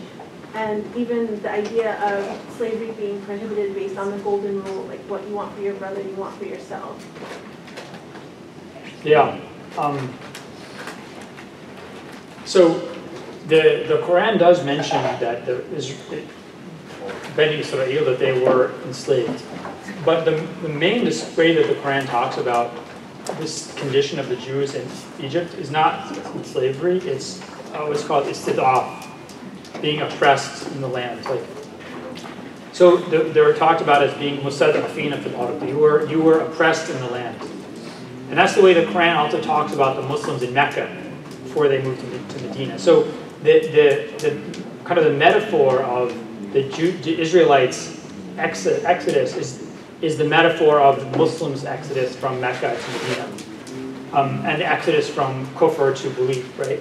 But the Quran talks about this through the language of oppression, not the language of slavery, which is an interesting choice because, well, we've had this long discussion about what slavery is.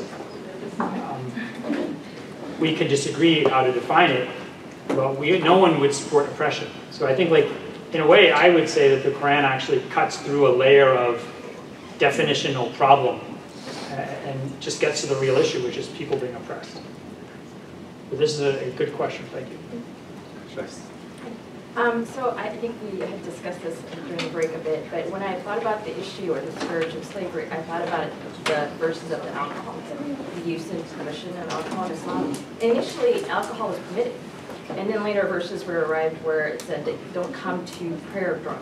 Then later it was completely entirely abolished. Yeah. So it's not that God was wrong, and then he had to correct himself twice over, but it was because at that time the society or the custom couldn't receive that revelation. So I wonder if it's the same. I think it's a similar discussion, right? So we talked about this approaches to abolition in the Islamic tradition. One approach was that, it should have, God didn't prohibit slavery because it wasn't possible to get rid of it, but that Muslims were sort of set on this trajectory to end it. Restrict the ways in, encourage the ways out, so you end up with kind of end of slavery. And then there's just the question of whether that should have happened like right away, which is that second approach I mentioned, which is you see is being advocated by people like Rashid Rida, died in 1935, or Sayyid Amir Ali, died in 1926, various Muslim thinkers from the Near East and India.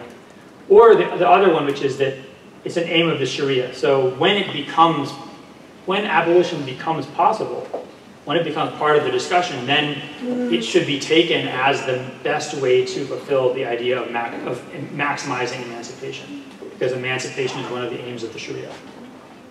That approach, in my opinion, is the best because, one, it is fully authentic and true to the Islamic tradition, and second, I hate to say this, but it doesn't impose what's actually a very problematic concept, which is that slavery was always wrong in world history. If slavery was always wrong in world history, then why are all these great minds that we respect and listen to and read their books today, why didn't they say this? Why did they say the opposite?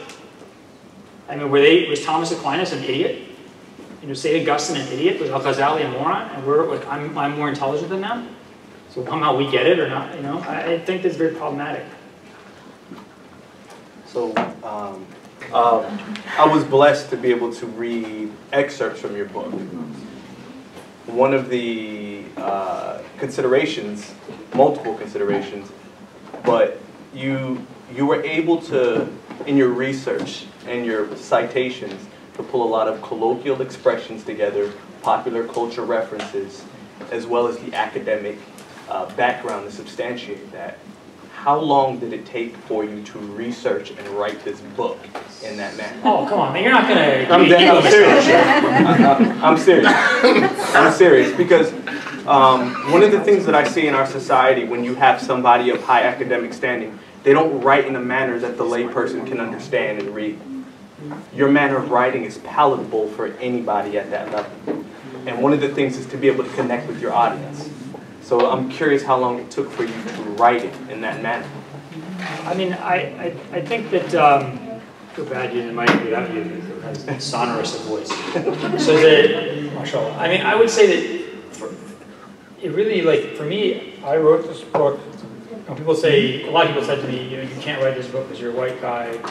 I understand, like, believe me, yeah, I'm a 100% privileged person. Like the other day, yesterday, I was sitting with my wife, I was like, one of my main regrets in life is that what was it? I didn't buy this one tie at a street market in Seattle. Like, that's my biggest regret. And my wife was like, what the hell is what kind of life have you had? So I had, even like Islamophobia I get is like, nice Islamophobia. So I know that I have immense privilege. But the reason I care about this issue, I'm not trying to make some excuse for Muslims or Islam, or I want to know. Like, I read the Quran and I didn't understand. I want to know the answer to this. Why is it that the Quran doesn't condemn something that I feel is wrong? Why was it that Muslims allow something I don't understand? How could the Prophet have allowed something that I couldn't imagine? I want to know the answer to that. So, and when I think I feel satisfied with my answer, and I wanted to make this accessible to as many people as possible. The second thing I would say is that the problem on this topic isn't really at the philosophical level, right? So if you've got a bunch of philosophers together, academically, there wouldn't be a slavery conundrum. Because, I mean, think about it. Are you really telling me that the Grand Vizier of the Ottoman Empire and this field hand in South Carolina that you can't make a distinction between, that's absurd. That's absurd, right? So, but that's not a feature of like high-level discourse. It's a feature of almost a popular American discourse on this. So it's the problem, the stumbling blocks for us are not at a high level. They're actually at the popular level. That's what I would say. So that's why I really try to invoke a lot of kind of colloquial examples or pop culture examples, not because I'm trying to sound cool, because that's actually the level at which our discussion derails. Identification. Yeah. So we can all identify at that level. I had a kind of a different conclusion as I was reading, and the perspective I deduced from your writing is you almost performed what I saw as like an autopsy on the institution of slavery within Islam. And what I mean by that is, within the sciences, science does have its biases based on your academic training. You acknowledge that up front, and what you just said was an acknowledgement of that. I'm white, I'm Muslim. So by putting out those biases in your examination process, it allowed for a more objective discourse. This is what I'm presented with up front. These are the lenses in which I'm going to have to mitigate my view from. So it became what I saw as kind of like an autopsy, where these are the facts. This is the conclusions I come to based on the facts that I've deduced. You can come to your conclusions because what I'm listing is the facts, the evidence, the historical context for it. And it became more of a nuanced discussion based on it. There wasn't a desire to intentionally create excuses for why something happened. What we don't have now is, like you said, is nuanced discussion where there are some topics that simply cannot be broached. The oppression Olympics we play in society now. Me as a black male, I'm more oppressed than a white male. Me as a black male, I'm more oppressed than a Latina female. So by examining those lenses up front, it seemed like you were able to address from an academic and from a social standpoint what I saw as kind of an autopsy on the institution of Islam and slavery. Is that a fair conclusion? Yeah, I think so. I mean, because I think like once you identify my issue is, once you kind of step out of the American context, I think the American context really limits you because you're totally trapped in the problem of race. You're trapped in the problem of class and race in America and stuff. Like once you start talking about the Islamic tradition, it just becomes a totally different discussion. That's the discussion I'm interested in. Like I don't really care if George Thomas Jefferson was a great guy or not, because I have no commitment to Thomas Jefferson. I have no commitment to George Washington. I mean, they were good guys or bad guys, it doesn't matter. What matters to me is like the Prophet, what matters to me is the Quran. And so that's what I was like interested in discussing. And I think the American context is like very, it's really like shackles you to, sorry for the idiom abuse, but. The shackling. So one of the conclusions I came to also was you were going through the process of defining what slavery is and what slavery is not.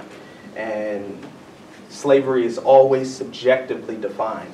And what I kind of saw is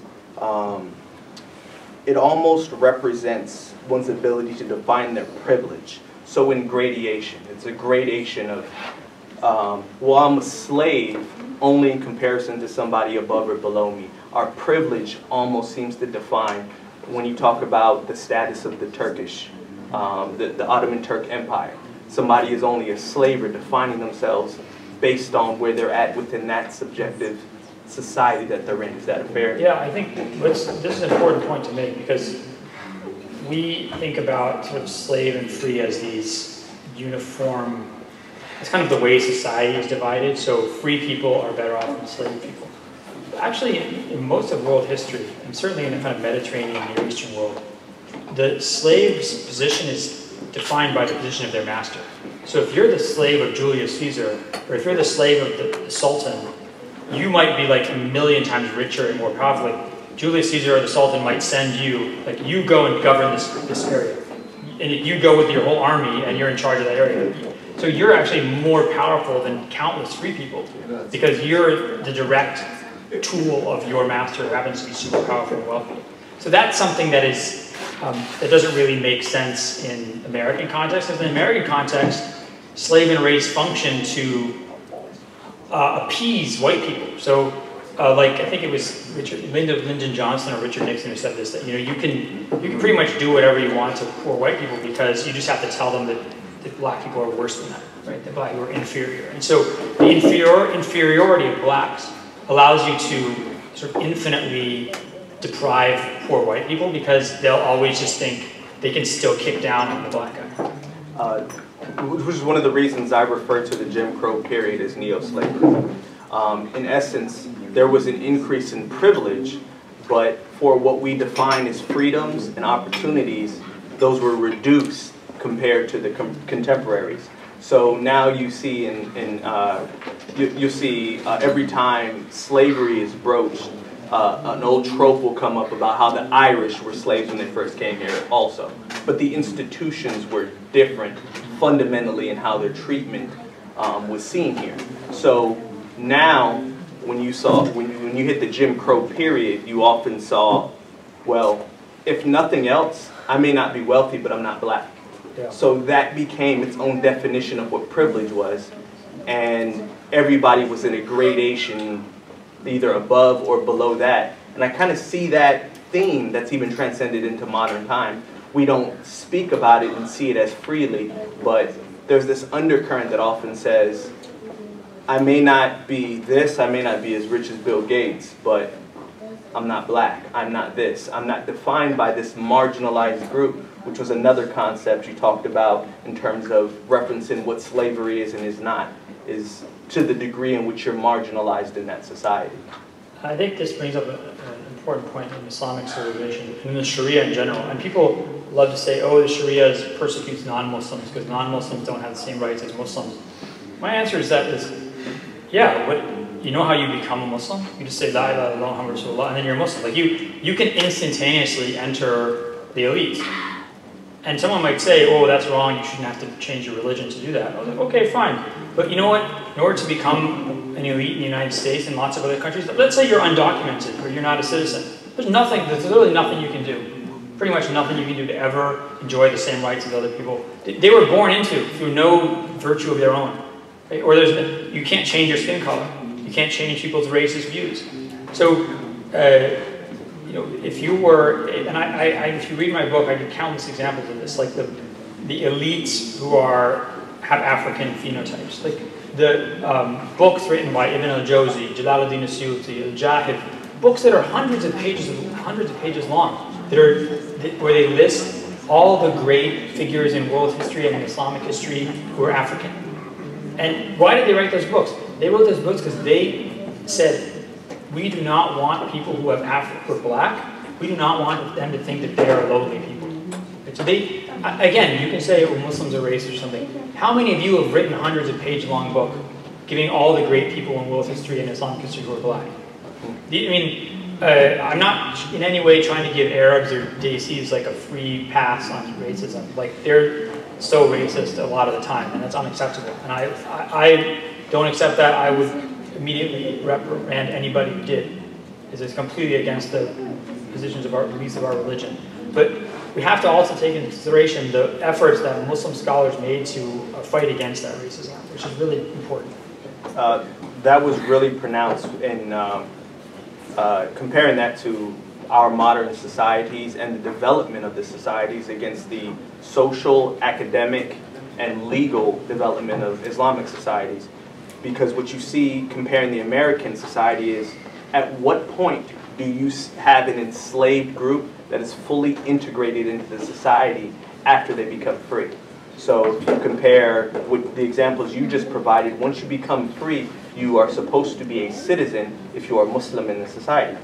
Comparing that to the American experience, at what point where black people fully integrated into the society, less the legal constructs, because you still had the social constructs. And I've only seen a couple examples of that, which would be a Korean group that was enslaved during World War II and taken to Japan. They still weren't fully allowed to integrate. Whereas in the Islamic tradition, if you're free, and you're Muslim, you're integrated into that Muslim society. Is that kind of what you're referencing? Yeah, this is an idea. It's developed by an African scholar named Ali Mazrui. I think he died in 2014. He's a Kenyan scholar. And he taught at SUNY Binghamton. And he talked about the idea of ascending miscegenation. So miscegenation is like racial mixing. So in the American system of slavery, if you had miscegenation, you miscegenated down into the slave class. So like Thomas Jefferson's children were slaves and they were not white. Whereas in the Islamic tradition, you miscegenated up into the free society of Muslims and enfranchised people. And that's again, one of the reasons you don't have indigenous movements for abolition is that there's the slaves population is like getting sort of sucked upward over time into the free population. And just to let you know an example of this, like if you go back to the early generation of Muslims, people like Ibn Ishaq, author of the Sirah, his grandfather was a slave. Ibn Sirin, father was a slave. Hassan al-Basri, father was a slave. Makhul al-Shami, father was a slave. Or they were freed slaves. I can give you, if you go back to look at the great scholars of the first 2 or 3 generations, a lot of them are either freed slaves or they're children of freed slaves. And they're, Bilal's another example, right? So, and by the way, I'm not talking about, I'm being very careful because Mawla can sometimes just mean someone who's a non-Arab convert. I made very sure that the people I just mentioned are not non-Arab converts to Islam. They are actually either freed slaves or their parents, one of their parents was a freed slave. So to the extent that Az-Zuhri, the famous early scholar, died 742, a huge early hadith transmitter, he said, the ilm has been taken over, knowledge has been taken over by the Mawali. Like the Arabs, he says that Arabs are retired and gone. Arabs' time is over. Knowledge has been taken over by the Mawali. These are the freed slaves of early Islam are the ones who become the great scholars. So one of the things, and it's kind of a personal perspective and how I evaluate a lot of situations, I start with a simple question no matter what the subject is. Could I accept the possibility that I could be wrong? And it's a great research-driven tool. And it seemed like you displaced any personal bias to the best of your ability in conducting your research. You're not looking for a conclusion prior to starting your research, and you let the research kind of render what the decision-making, what process was. Is that a fair way to evaluate kind of the research project? This is the question. I could be wrong about any existing conclusion that I have. Let's see where the research lays. Well, I mean, I would say that except for one thing, which is, I think I might even have said this in the book, which is that, you know, I do not think it's possible that the Prophet ﷺ committed egregious moral wrong. I just don't think that's possible. And the problem is, if you do think that's possible, then it kind of raises a lot of questions about, yeah, I mean, like, why, you know, what does being Muslim mean? So that, I sort of said that pretty, I think it was toward the end of the book, I'm not sure. But that's the only, it was funny because one of my students kind of called me on that when I was handed a draft out to my undergraduates a couple of years ago. He was like, well, why don't you just say this, because you know you believe this, so why don't you say it? And I think that's the one thing. But I think that, you know, if you're open about it, then the reader knows that that's your belief. And my guess is that a lot of people who are Christian or Jewish or come from backgrounds where they also revere Scripture, they have that person in their Scripture too, right? So Jesus or Moses or something, right? So they all have those authorities that they're not willing to condemn morally. And so I think that there's a reader more often has that kind of belief as well. It just happens to be in a different tradition. And whether they can see that that's actually a potential bias that they have.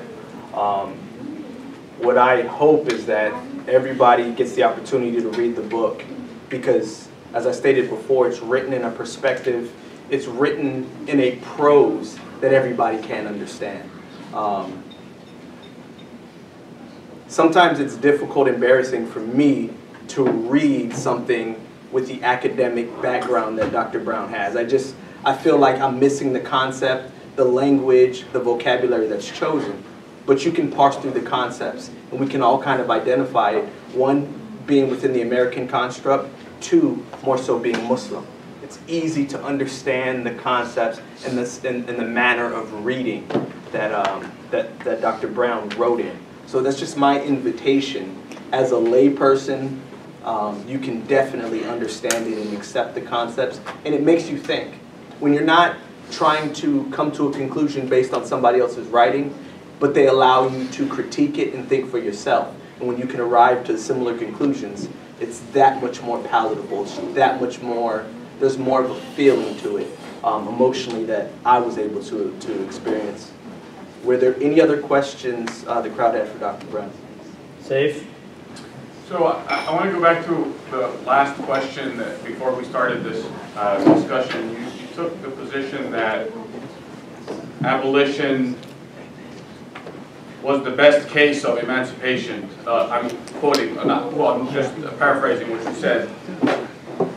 And then in another instance, you mentioned that the Sultan had the opinion, or the Sultan's opinion would be the thing to go. The question that I want to bring you back to, and I was wondering while you said that, was Allah subhanahu wa ta'ala says, مَا فَرَّطْنَا فِي الْكِتَابِ مِنْ شَيْءٍ. Yeah.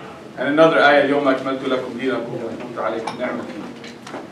And Allah subhanahu wa ta'ala never reaches the point of abolition. That's a great question. And this, in my book, I actually have, I think, the most extensive discussion of this issue, which is really weird because it's such an important topic. It's called Taqeed al-Mubah, restriction of what's permissible. So the Quran talks about لِمَا تُحَرِّمُ مَا أَحَلَّ اللَّهُ لَكُمْ, right? So why do you prohibit what God has made permissible for you? So you can't say that something's haram if God hasn't made it haram. And you can't, so God and the Prophet didn't prohibit slavery, so why are we allowed to prohibit it? We're not allowed to prohibit it. In a sense, we're not allowed to say it's haram. But we are allowed to prohibit it in the sense of making something illegal. And the example is, here would be like driving on the right side of the, you can't drive on the left side of the road, not because God said you can't. God never said don't drive on the left side of the road. But this is part of the siyasa authority of the ruler, which is to promote law and order, and to promote the maslahah, the best interest, and the common good of Muslims. So you're allowed to you can't prohibit something that is required. So I can't say I prohibit praying, or I can't say I prohibit fasting, or I can't require you to eat during fasting. That I can't do as a ruler. But I can say I require, let's say, slaves to be treated in a certain way. Or if I think that we don't need slavery anymore, and I'm going to prohibit any importation of slaves in the future, I can do that, because I'll say this is an aim of the Sharia, and it's no longer economically required. The main thing I can imagine someone rebutting or objecting to is saying, oh, well, you're saying that slavery is evil just like driving on the left-hand side of the road is evil. No, that's not what I'm saying, except that I am saying, yeah, that the evil of slavery is a customary evil. And I know that makes people uncomfortable, but my main evidence for that is, if it were a universal evil throughout space and time, why did none of the greatest minds and hearts in human society ever say this? That would be, if it's a universal evil throughout space and time, give me evidence for that being the case. Kyle, yes. I've had a long time talking. You're standing up, so it seems like you're... I'm a bad guy. Okay. I just had kind of just as you were talking, I had a thought that if you were to go way back, obviously, in the span of time back to Adam alayhi salam and the first human beings, obviously there was no such thing as slavery. At some point, it got innovated based on probably between war. I don't know if you did any research in the book, because I haven't read the book yet, about the conception of slavery, but to me it seems like there's no way, unless it was just like based on like that, I don't understand how it could have been initially okay. Like the first person who got enslaved was not like, I'll be a slave. You know? Yeah. So at some point it was definitely wrong from the beginning. Well, so there's a scholar named Ibn al-Mundhir, who's died in about 930 of the Common Era. So it's from Nishapur in northeastern Iran. And he says in one of his books, he says that God created Adam, and he created Adam's partner, right? وَحَصَّنَهُ مِنَ الرِّقِّ. He made him immune to slavery. And this is, by the way, not even given in the context of slavery, a debate. This is just the debate of something, the context of another discussion. And all descendants of Adam are free. The only situation in which a descendant of Adam can become a slave is if they're an unbeliever that a Muslim captures in the abode of war. So the reason I bring this up is to say that there is a strong, very strong belief or position in Islamic thought, law and theology and philosophy, that humans are naturally free and that the situations in which they can become a slave are very limited. As I said before, for a long time, the majority position of Muslim scholars was that you couldn't even buy someone who'd been enslaved in another society if you were outside the abode of Islam. You couldn't, they hadn't been enslaved properly. The question then becomes like, how does sort of slavery begin? And I would ask the question like this: how do you have situations in which people are put into positions or put themselves into positions of extreme dependence or servitude? And the answer seems to be twofold from what we have in terms of historical records. One is that capture and war. Two is debt or poverty. And three is just like being a total outsider. So if you end up like in a place in a society where you're completely alone and you have nobody to protect you at all, like you attach yourself to some existing family or tribe or clan or something like that you're like in a marginal position. You attach yourself to protection. So it seems like those are the three main sort of: one is capture and war, two is debt, three is sort of being in an extremely marginal position.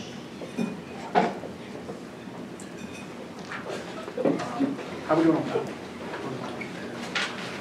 I think we had agreed that we'd end at 4:45 inshallah. That's right. Covered it at 5. Okay. So I wanted to ask a question about that. It's about slavery, but it's also about race. Right? So one of the things that you said in the book, and you said it here, and we reiterated in my group, that there are notions of the racialization of slavery is purely an American lens. Right? However, I really feel like I haven't done the reading on this personally. I've read some articles, but nothing too deep. But it's my belief that in Muslim majority places in the Middle East, Arab majority countries, and maybe even South Asian countries, that there's a deep and abiding anti-blackness. Right? It's not a commentary from like my personal interactions necessarily, but just my observations. So I would, and just as a note before I kind of get to the question, one of the things that a lot of African Americans are doing now is their DNA. And one of the things that, in looking at my own DNA sort of research, one of the things that I noticed, not just for myself, but a lot of African Americans, there's a strand of our DNA that's actually connected to Zanzibar. And so so I started to read the history about this a little bit, thinking most of our ancestry comes really from West Africa, right? So, Ghana, Nigeria, Cameroon, Congo. But all the way Mozambique and Zanzibar. I'm like, how is that such a big chunk? Actually a good 10% chunk of our ancestry. And so I started looking at that, and it's because of the Arab slave trade in East and Southeast Africa, right? And so in looking at that, at some point in time, there was a racialization of slavery that happened before the transatlantic trade, the Euro-American, what I like to call Euro-American trade. So it happened at some point in time. I just don't know the history of the Arab slave trade well enough. It did get tied into transatlantic trade. They're actually the ones who taught Portuguese, Spanish, and eventually British how to conduct an international trade in slaves. It became racialized before them. I fully and honestly believe that, right? Okay, so this is a very good question. Are you done? Okay. Yep. These are excellent points. But again, we need to be careful about what we mean by race, right? So Has anyone ever watched this series called The Wonders of the African Continent with Henry Louis Gates? Ever watched this? I think it was made in the 1990s. It's really interesting.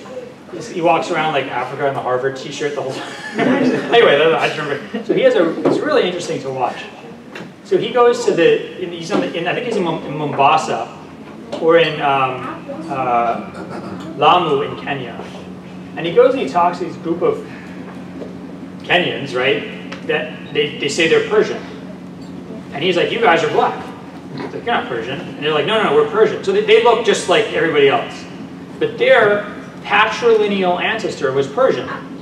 So in Islamic, Arab notions of nesab, they are Persian. It doesn't matter if they're dark as midnight, right? They're Persian. So what you had here was a clash of two different ways of understanding race, right? So he's operating on the American system of color, like essentially like what can you pass as, and they're operating on the Islamic notion of nesab. It doesn't matter what color you are, because if your patrilineal ancestor was the Prophet, and every single person, every single mother through that whole thing was a slave woman from Africa, you're still Arab and you're still a descendant of the Prophet, right?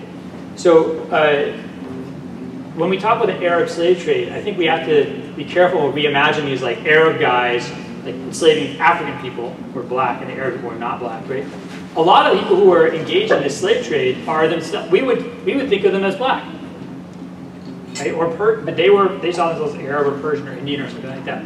So I think that there is a racialization, but the racialization doesn't take place along the lines of American notions of race. It takes along the ideas of who is Muslim and who's not Muslim. So, and one of the things that Muslim scholars really push back on and correct is people when they start associating blackness with unbelief, because they say these areas you're taking slaves from, they have a lot of Muslims who live there. You can't enslave Muslims. So they're kind of pushing back against people who are being lazy about identifying enslavability based on color, because they're like, look, these people look like they're all Muslim. By the way, the scholars who were writing that also were black. Like we would go and say that guy's black, but they said no, we're Arab or we're Persian or we're whatever. So I think that it's a very fair discussion to talk about the Muslim slave trade and its abuses in Africa. But I think that we have to be careful about like making it another instance of sort of black people being oppressed by non-blacks, because even if you go like in Darfur and stuff, people in Darfur are Muslims. The people who were abusing them in the mid-2000s were Muslims, right? So it's not just always like Arabs. And if you see Sudanese Arabs, they look black to me. Like I guess they're Arab, but I thought they were black. But no, they turned out they're Arab. And then Sudanese people are like, oh, we're always being treated. People are always racist against us. But then they're racist against the south, the Dinkas and the Nuer who are to the south of them. So everyone's black compared to somebody else. I don't know if everybody. Maybe like some Norwegian person is probably not black compared to anybody. But the point is that there's how we have to make sure that we're not, when we talk about racialization, that we acknowledge that there's different forms of racialization, different like universes of that are separate from American impressions. If I understood kind of the direction you were going, it's kind of the strata of social structure or globally when it comes to who we define and what we define as black people. You're seeing a resurgence now with the Afro-Latino community with pride in being black, whereas historically there has been no pride associated with being black. And our experiences as Muslims have born kind of that same experience. I recall being a revert and living in Detroit, going into Dearborn, and for some inexplicable reason, the Muslims there wouldn't give me salams. Going to a lot of places and noting within an Islamic environment that there was just something different about me and I was just as Muslim as everybody else. It's that kind of the experience where you see the racialization and it goes back historically. Abid, where you have these slang terms which seem to be associated with black people. I would say it's not just in the Islamic world. It's difficult to say whether the Islamic world bled into these other places, or these other places and institutions bled into the Islamic world, when it's more pervasive outside the Islamic world. All of South America, all of Central America, there's been this pushback where Brazil, for example, over 55% of the population is now identifying as black. It wasn't popular to be black a decade ago. It's becoming more acceptable. So I wouldn't say it's just in the Islamic world. It's been kind of this growth and acceptance of what it means to be black. I have people approach me now asking me, strangest thing, I've never been asked if I was Yemeni before until last week. Never in my life. I've been asked if I'm Cuban, a lot of things, but somebody of Arab descent, that's my first. And I haven't got any lighter, so even my own construct of what is acceptable is beginning to change because my approaches are changing as well. I just want to interject a point to kind of connect what Kyle was saying, what you were saying. So like 2 points. South Africa, anybody ever seen the movie Lethal Weapon might have seen that part where the white South Africans start saying to Mel Gibson, "Oh, you're a Kafir lover." Anybody remember? Yeah. And I was a kid, I was like, what? I guess it's just a random thing that sounds like an Arabic word. No, it isn't. It comes from exactly. And then later on, like I found out that's an actual Arabic word from the history when the Arab slave traders were selling African Muslims to the Dutch, and they were like, "Hey, we have Kafirs basically," and then the Dutch thought, "Oh, that just means African slave," you know. So there's that concept I think that got mixed in, which I don't think the Arabs had intended. But going back, I would love to know about slavery pre-Islam, because I wonder if there is some notion of racialization, because first of all, Bilal was not pure African, number one. I think his dad was from like Syria or something like that, and he was captured. So a lot of people assume like Bilal was African, and so the slavery, a lot of Muslims have the notion that, oh, because he's black, this was such a great move by the Prophet because he was. No, most of the slaves in Saudi Arabia, from what we can see from like books of Nesab and the historical sources we can find, the slavery was very widespread in Arabia, but not very common. So it was like widespread, but there weren't a lot of slaves. They were all over, but they weren't a lot of them. And most of them, there's not one group that dominates. So there's some from Abyssinia. There's Byzantines, people from the north who were captured.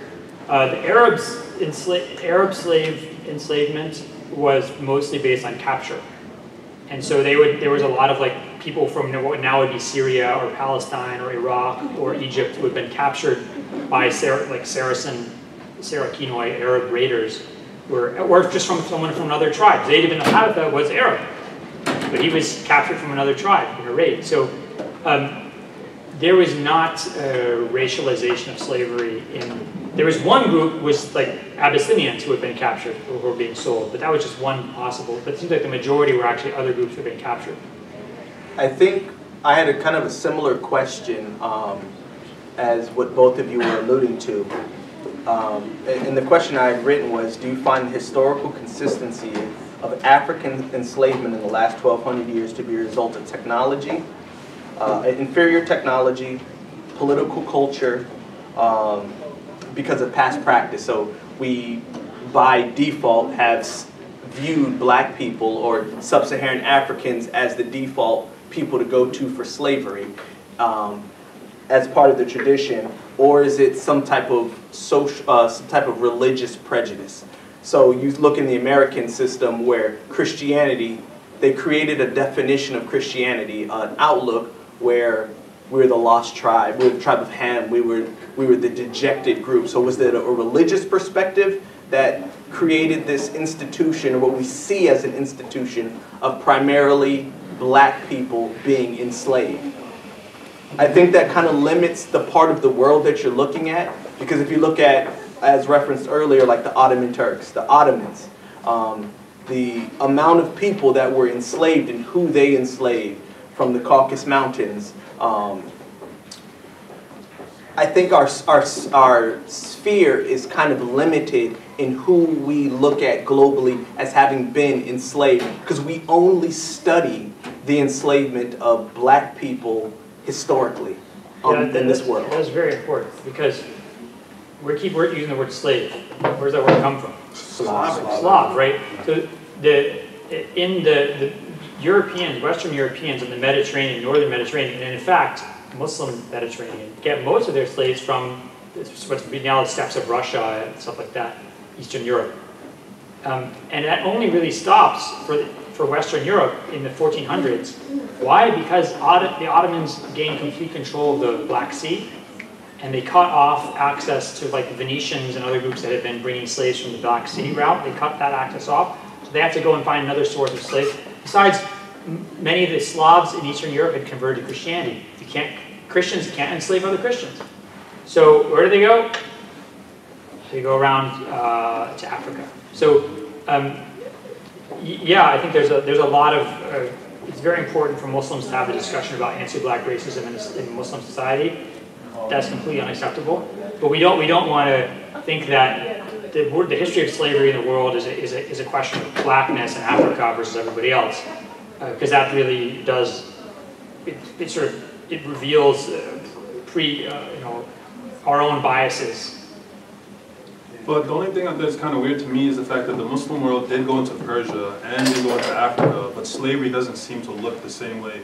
It doesn't seem as though slavery was propagated through Persia. It does, because we happen to, because by the time you get to the, sorry. No, I was just going to say Khorasan and all that region, I was just going to say, like, I mean, well, the whole history of that. Yeah. So first of all, if you were to go to Nishapur in the 1000s, or Baghdad in 800, and you said slave, people would probably think of a Persian or a Turk. Yes. But a lot of Persians were enslaved. Okay? Persians, people speaking some kind of Persianate language. Second, those areas become Muslim, so you can't enslave from them anymore. Then you start slaving from Turkish areas, then they become Muslim, you can't enslave from them anymore. So you have to go to other Turkish areas on the north of the Black Sea, or the Caucasus. Right, areas where there are like Christians in the Caucasus, like Georgia and Armenia. So by the time you get to the 1700s, the only place Muslims can go is sub-Saharan Africa. So it's more like, but if we were having this discussion 1,000 years ago, we'd all have totally different idea about what slavery meant, like who we were talking about. And by the way, then there's one of the main reasons that there's a really strong movement for abolition in Iran in the early 20th century is because Sunni Uzbeks in what's now Uzbekistan were raiding into Khorasan and Persia and enslaving Shiite Persians because they were saying they weren't Muslim. So Iranians were like really pissed off at their own government in the 1910s and 1920s because they weren't protecting them against enslavement by Sunni Uzbeks. Can I quick follow up, just if you allow me? Can you juxtapose the usage of the term Adami in the Hadith to refer to a dark-skinned individual versus the Hadith هل عيرته بأمه أو ابن السوداء, for example? So Adham or Adam? Adham or Adam? Adam. So the Hadith you're talking about. So there's two hadiths that are often conflated. One is in Sahih Bukhari, which talks about what does it say? Oh my gosh, Abu Darda, I think it is, who says that's the weak. It's weak that. No, he says I think it's Abu Darda, if I'm not mistaken. He says, I had my slave with him, and I insulted him, and when you insult somebody, you insult their mother, and then the slave is upset by that. It doesn't say the slave is African, it doesn't say the slave is Bilal.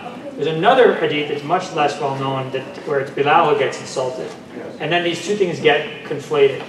But either way, you're not allowed to insult the slave's ancestry, and in the other version, you're not allowed to insult someone, Bilal, for being black. Right? And then the Prophet, of course, says most famously in Hadith and Musnad Ahmed and Hanbal from the final sermon that the Arab has no virtue over the non-Arab, the red / i.e. white has no virtue over the black has no virtue except the taqwa. So I think that the prophetic condemnation of racism in the sense of judging someone by their race or judging them by their ancestry or engaging in any of this, like my group's better than you, is completely condemned. And as you know, when the Khawarij and the Aus start to argue, the Prophet comes out and he says something I don't think he says in any other hadith. He says, "Hada muntin." I don't know of any other hadith where he says, muntin means this is putrid. Putrid. It's like disgusting rottenness. Like it is absolutely unacceptable. This, my group's better than your group. And Muslims should, I mean, I know it sounds like I'm being cheesy and preaching and stuff, but really do not accept other people saying things bad about another race, about another group of people. This is absolutely nonsense.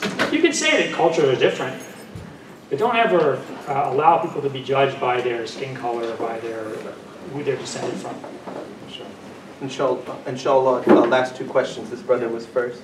I was just wondering if you could talk a little bit about reparations. That's an interesting question. Not actually, I said in my book, like that's another issue which we'd have to talk about. I mean, reparations in the U.S., I feel pretty strongly about it. I mean, I think that there should be reparations to Native Americans and African Americans. But you know, it's funny. I only came to that conclusion based on my feelings on the Palestinian issue. So actually, if you'd asked me like 5 or 6 years ago reparations, I would have said I didn't agree with it. And that's just how much. Like I was raised super white. Like I didn't really even meet any black people until I became Muslim, like African Americans. So I mean, that's a good example of like really, I could not see this issue until I actually approached it from the Palestinian issue. So I think in the American context it's clear. The other question is, what about like, do Muslims owe reparations? That's such a hard question. I don't know. I've been trying to think about how to approach that issue. I know Joe Bradford, Sheikh Joe Bradford, he's Muslim. I don't know if you know, he's a very great scholar. He lives in Texas. He's, I think, written something about this online. I'm not sure what his conclusion was, but it would be an interesting place to start. Joe Bradford. His name is actually Joe. It's not Joseph. It's Joe. I think one of the considerations for that would be comparing like Muslims to the American reparations consideration is the institutions that are related to the plight of black people to a degree are still in existence. Whereas within the Islamic world, who are you attributing that to? Are you attributing to a specific state, a specific tribe? It's a little bit more difficult to point a finger at institutions that may not exist in a similar or at all capacity 1,000 years later. And another big issue is, like, if you look at some of the international kind of documents or declarations that have been made about reparations, like the Durban Declaration, I think, which was from 1998 or 2000, I can't remember exactly when it was from, but they state very explicitly that slavery was always a crime and was always morally wrong. But if you're not, like I as a Muslim, I'm not actually prepared to say that. I don't think that the slaves, that the prisoners that were taken by the Prophet during a certain battle and were enslaved, I don't think that was a moral wrong. I don't think that was illegal because I'm Muslim. And so at what point do you want to say this was illegal and immoral? Like prior to that, you wouldn't be able there wouldn't be liability. So I think there's a lot of, but I think that's a fascinating question, and I have only my own immature thinking on it. But I think that's something that I would really like to think more about, because the second you start talking about reparations in the U.S., well, why not Muslims? Muslims have to have a way of addressing this topic. Yes? I just want to go back to the topic of slavery and this whole notion of ownership. There's this idea of qisas, right?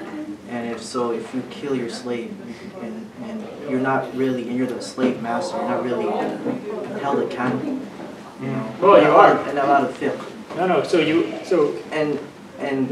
And so I just want to know this idea of ownership, because everybody's an abd, right? At the end of the day, everybody's an abd.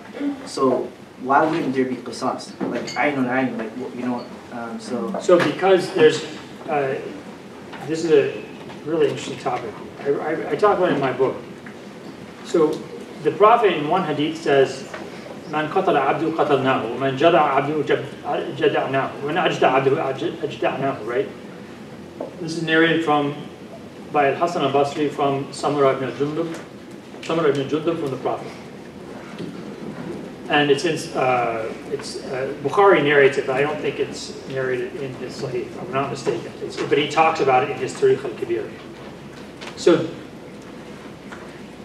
this is interesting because it makes this principle that if you kill your slave, it's basically like you can be punished as if you killed any other person, right? But the madhabs don't take that position. They take the position that if you kill someone else's slave, in the Shafi, Hanbali, and Maliki school, you have to pay the person to value that slave. In the Hanafi school, there's no difference between a slave and a free person in terms because that person's Adami, like they have their Adamic humanity is what governs the situation. But even in the Hanafi school, if you kill your own slave, there's a different issue. Only some scholars took that hadith that I mentioned about the Prophet saying, if whoever kills it, we kill them. They take that and they say, this is the principle we follow. But most of the schools take the position, rule from the Prophet and Umar ibn al-Khattab, which is that if you kill your own slave, you don't get executed, but you do get exiled. You get 100 lashes and exiled for a year, and there's some other consequence as well. But that's the main ruling in the madhab. So the reason why it becomes problematic is if you've taken the position that killing a slave isn't like killing a free person, therefore you can't be executed because you're a free person, you have to pay the value to that person's owner. If you kill your own slave, who do you pay the value to? So once you've taken that step, which everybody but the Hanafis did, now you're in a logic where it doesn't really make sense to be punished for killing your own slave because like who are you going to pay the money to? But then there's this ruling from the Prophet and from Omar that the person is lashed 100 times and exiled for a year. So if you're interested in this, you can look in my book on slavery. I have a whole discussion on this topic. Okay. Assalamu alaikum, everyone. I want to thank you all for coming out. I want to give a special thanks to Dr. Brown. My pleasure.